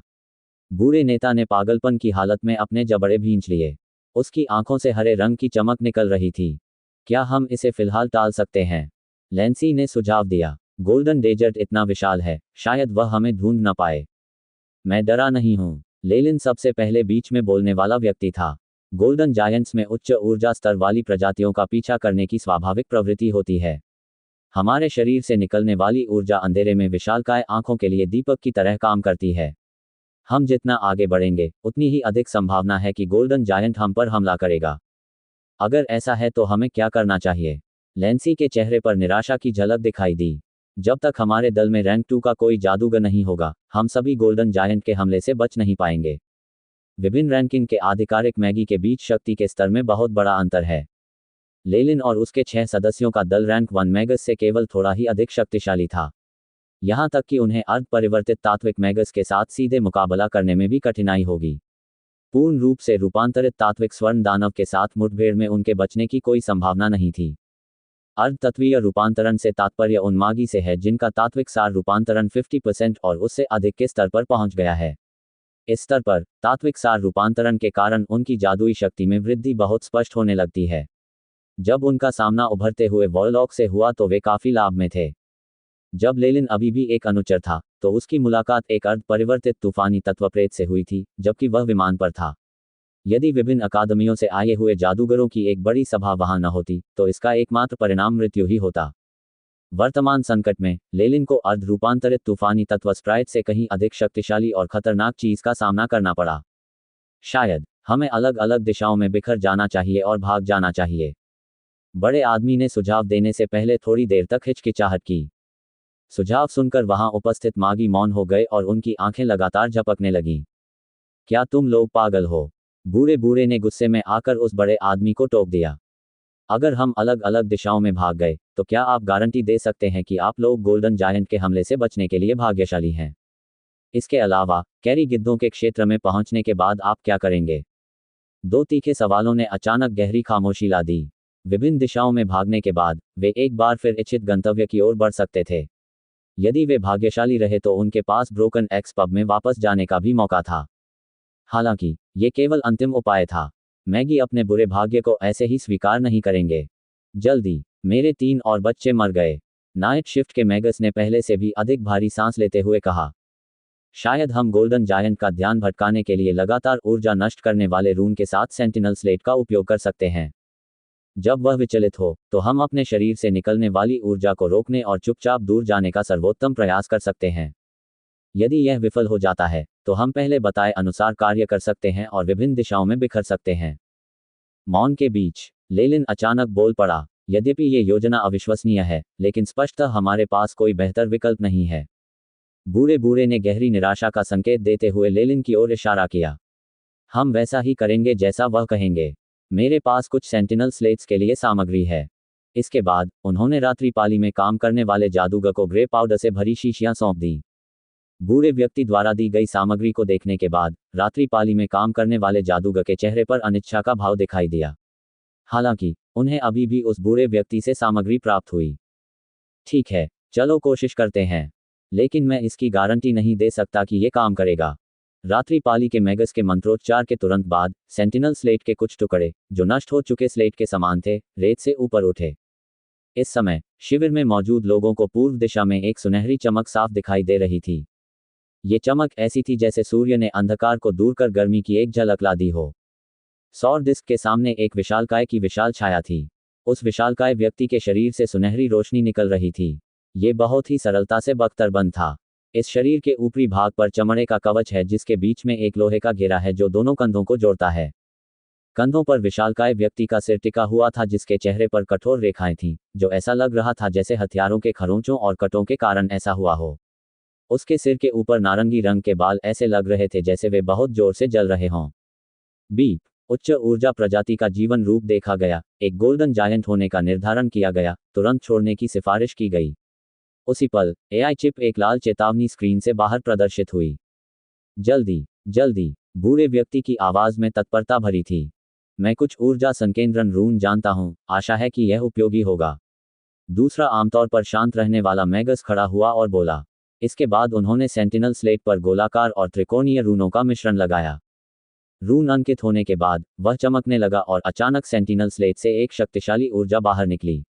इस विशाल ऊर्जा में अव्यवस्थित रूप से उतार चढ़ाव हुआ, जिसके कारण स्वर्ण दानव ने गर्जना की और उसकी ओर तेजी से बढ़ने लगा। अच्छा, इसने गोल्डन जायंट का ध्यान खींचा, लैंसी ने खुशी से कहा। चलो इसे ऊपर से जोड़ दें। लेलिन ने एक लाल टेस्ट ट्यूब का ढक्कन खोला और उसकी सामग्री को सेंटिनल स्लेट पर डाला। जब लाल टेस्ट ट्यूब का तरल पदार्थ सेंटिनल स्लेट में पूरी तरह समा गया तो सेंटिनल्स ने गुस्से से गुर्राहटें निकाली और बड़े तथा मजबूत अंगों वाले बन गए। उम्मीद है इससे उन्हें लंबे समय तक टिके रहने में मदद मिलेगी। लेलिन ने खाली टेस्ट ट्यूब फेंक दी। उसके शरीर से निकलने वाली ऊर्जा आधिकारिक जादूगर से घटकर एक सामान्य व्यक्ति की हो गई। ये कार्य ट्रांसफिग्रेशन मंत्र का प्रयोग करके किया गया था। इससे उसके शरीर से निकलने वाली ऊर्जा का स्तर कम हो गया। इसके बाद वह अपने बैठे हुए ल्यूपिन भेड़िए के पास गया, भेड़िए के मुंह पर एक आवरण रखा और उसके सिर पर थपकी दी। बैठा हुआ ल्यूपिन भेड़िया आने वाले स्वर्ण दानव की उपस्थिति से अवगत प्रतीत हो रहा था। वह कांपते हुए अंगों के साथ फर्श पर बैठ गया और लेलिन के आदेश की प्रतीक्षा करने लगा। अन्य मैगस ने लेलिन की कार्रवाई का अनुसरण किया। उन्होंने अपने पूरे शरीर को छुपाने के लिए पर्यावरण संरक्षण का भी सहारा लिया। अंततः स्वर्ण दानव शिविर के निकट पहुंच गया। ये केवल 500 मीटर से भी कम दूरी पर था। इस दूरी पर लेलिन उस विशालकाय जानवर के हर बाल को स्पष्ट रूप से देख पा रहा था। अब ये तुम पर निर्भर है, बच्चों, हमला करो, आक्रमण करना, हमारे पिता के लिए। विशालकाय और सुसज्जित सेंटिनल स्लेट्स दहाड़ने लगे। उनमें से कुछ लोग सीधे गोल्डन जायंट की ओर दौड़े, जबकि अन्य अलग अलग दिशाओं में भाग गए। चाहे वे बहादुर सेंटिनल स्लेट्स थे जिन्होंने गोल्डन जायंट की ओर सीधे हमला किया था, या अन्य जो अलग अलग दिशाओं में भागे थे, उनके शरीर में ऊर्जा का एक बड़ा स्रोत था जो उनसे बाहर निकल रहा था। ऊर्जा लगभग रैंक 1 मैगस के समान थी। KJFL, स्वर्ण दानव ने एक अज्ञात प्रकार की चीख निकाली, मानो वह शपथ ले रहा हो। उसने अपनी बड़ी हथेलियां इस तरह फैला रखी थी मानो वह आकाश को छिपा रही हो और धरती को ढक रही हो। इसने जमीन पर धक्का दिया और मिट्टी को ऊपर उठा दिया। कुछ प्रेरी गोल्डन जायंट द्वारा उठाए गए थे, महिमा के लिए, संरक्षण के। सेंटिनल स्लेट्स दहाड़ने लगे जब उनकी छोटी मुट्ठियां विशालकाय की बड़ी भुजा पर बरसने लगीं। क्रेक क्रंच, विशाल गोल्डन जायंट ने पकड़े गए सेंटिनल्स को सीधे मुंह में डाल लिया। ऐसा लग रहा था जैसे वह बिस्कुट चबा रहा हो। सेंटिनल स्लेट्स को निगलने के बाद गोल्डन जायंट ने जोर से दहाड़ लगाई और बड़े कदमों से भागते हुए सेंटिनल स्लेट्स का पीछा किया। अब बूढ़े आदमी की आवाज धीमी थी। 6 लोगों ने गुप्त रूप से सीटेड ल्यूपिन वुल्फ को खींच लिया और शिविर क्षेत्र से बाहर चले गए। हर कोई अपने शरीर से निकलती ऊर्जा को नियंत्रित करने की पूरी कोशिश कर रहा था। यहां तक कि बैठे हुए ल्यूपिन वुल्फ के शरीर पर एक आवरण भी था। छछूंदरों की तरह वे चुपके से उस क्षेत्र से चले गए। गोल्डन जायंट ने भागते हुए सेंटिनल स्लेट्स पर चिल्लाया और उनका पीछा किया। इसने शिविर पर कभी दोबारा गौर नहीं किया। दौड़ना। सुनहरी चमक गायब होने के बाद किसी ने धीरे से कहा। बिना किसी हिचकिचाहट के सभी लोग प्रकाश की गति से दौड़ने लगे। Dot dot dot dot dot dot. टकरा जाना। एस्टरिस्क। भेड़ियों का झुंड रेत और पत्थरों की धूल उड़ाता हुआ भाग गया। धूल से सोने जैसी हल्की चमक चमक रही थी। लेलिन और उसका दल तब से बिना रुके भाग रहे थे जब से शिविर में उनकी आराम की अवस्था भंग हुई थी। गोल्डन जायंट घटना के साथ मिलकर लेलिन की त्वचा अस्वस्थ हो गई थी। रात के घने अंधेरे से लेकर पूरी तरह उगते सूरज तक भागते भागते लगभग आधा दिन बीत गया। हालांकि गोल्डन जायंट के विचार ने पार्टी को उत्साहित कर दिया और किसी ने भी आराम की कमी के बारे में शिकायत नहीं की। हम भाग्यशाली थे कि गोल्डन जायंट में बहुत अधिक बुद्धिमत्ता नहीं थी। ये केवल उच्च ऊर्जा वाले जीवन रूपों का बिना सोचे समझे पीछा करना जानता है। यदि ऐसा नहीं होता तो कल का गुप्त प्रयास विफल हो जाता। ये सचमुच एक रहस्यपूर्ण स्थिति थी। लेलिन को अपने दिल में एक डर सा महसूस हुआ। यद्यपि उसने अपनी जादुई शक्तियों को उन्नत कर लिया था और उसे मैगस की दुनिया में काफी शक्तिशाली व्यक्ति माना जाता था, लेकिन गोल्डन जायंट ऐसी चीज थी जो पूरी तरह से उसके स्तर से बाहर थी। हालांकि गोल्डन जायंट एक मौलिक प्रजाति है। इसका कोई रक्त वंश नहीं है। यदि नहीं, तो मैं अपने प्रयोगों के लिए गोल्डन जायंट के रक्त की कुछ बूंदें लेना पसंद करूंगा। लेलिन की आंखों में अफसोस की झलक दिखी। मैगस दुनिया में अनगिनत प्रकार की पौराणिक प्रजातियां थीं। गोल्डन जायंट मूल तत्व प्रजाति से संबंधित था। इसका पूरा शरीर विभिन्न प्रकार के तत्वों और खनिजों से बना है। इसमें खून की एक बूंद भी नहीं है। स्वाभाविक रूप से कोई रक्त रेखा नहीं होगी। प्राचीन समय में जादूगर बनने के कई रास्ते थे। वॉरलॉक ने रिक्त रेखा का मार्ग चुना और जाहिर है गोल्डन जायंट ने एक अलग रास्ता चुना। शिखर तक पहुंचने के लिए अलग अलग रास्ते हैं। लेलिन की योजना वॉरलॉक के मार्ग का अनुसरण करने की थी। क्या हम आराम करें? यदि हम ध्यान नहीं करते और अपनी आध्यात्मिक शक्ति को पुनः प्राप्त नहीं करते। पार्टी के सामने से लैंसी की आवाज सुनाई दी। वह उस बूढ़े व्यक्ति के साथ सीटेड ल्यूपिन वुल्फ पर यात्रा करती थी। सभी मागी चमत्कारी जादू करने के लिए अपनी आध्यात्मिक शक्ति और जादुई शक्ति का उपयोग करते हैं। कल गोल्डन जायंट की घटना और लगातार यात्रा के कारण 6 मैगी अपनी आध्यात्मिक ऊर्जा को पुनः प्राप्त करने के लिए ध्यान करने में असमर्थ थे। उनके चेहरों पर थकावट साफ झलक रही थी। इसकी कोई आवश्यकता नहीं है। हम अभी भी खतरे के क्षेत्र से बाहर नहीं निकले हैं। गोल्डन जायंट हमें कभी भी पकड़ सकता है। हवा ने बूढ़े व्यक्ति के उत्तर को पार्टी में फैला दिया। बूढ़े व्यक्ति का उत्तर सुनने के बाद समूह ने गंभीर मौन धारण कर लिया और शीघ्रता से भागने लगे। मैगी को गोल्डन डेजर्ट में किसी भी अन्य खतरे से अधिक गोल्डन जायंट से डर लगता था।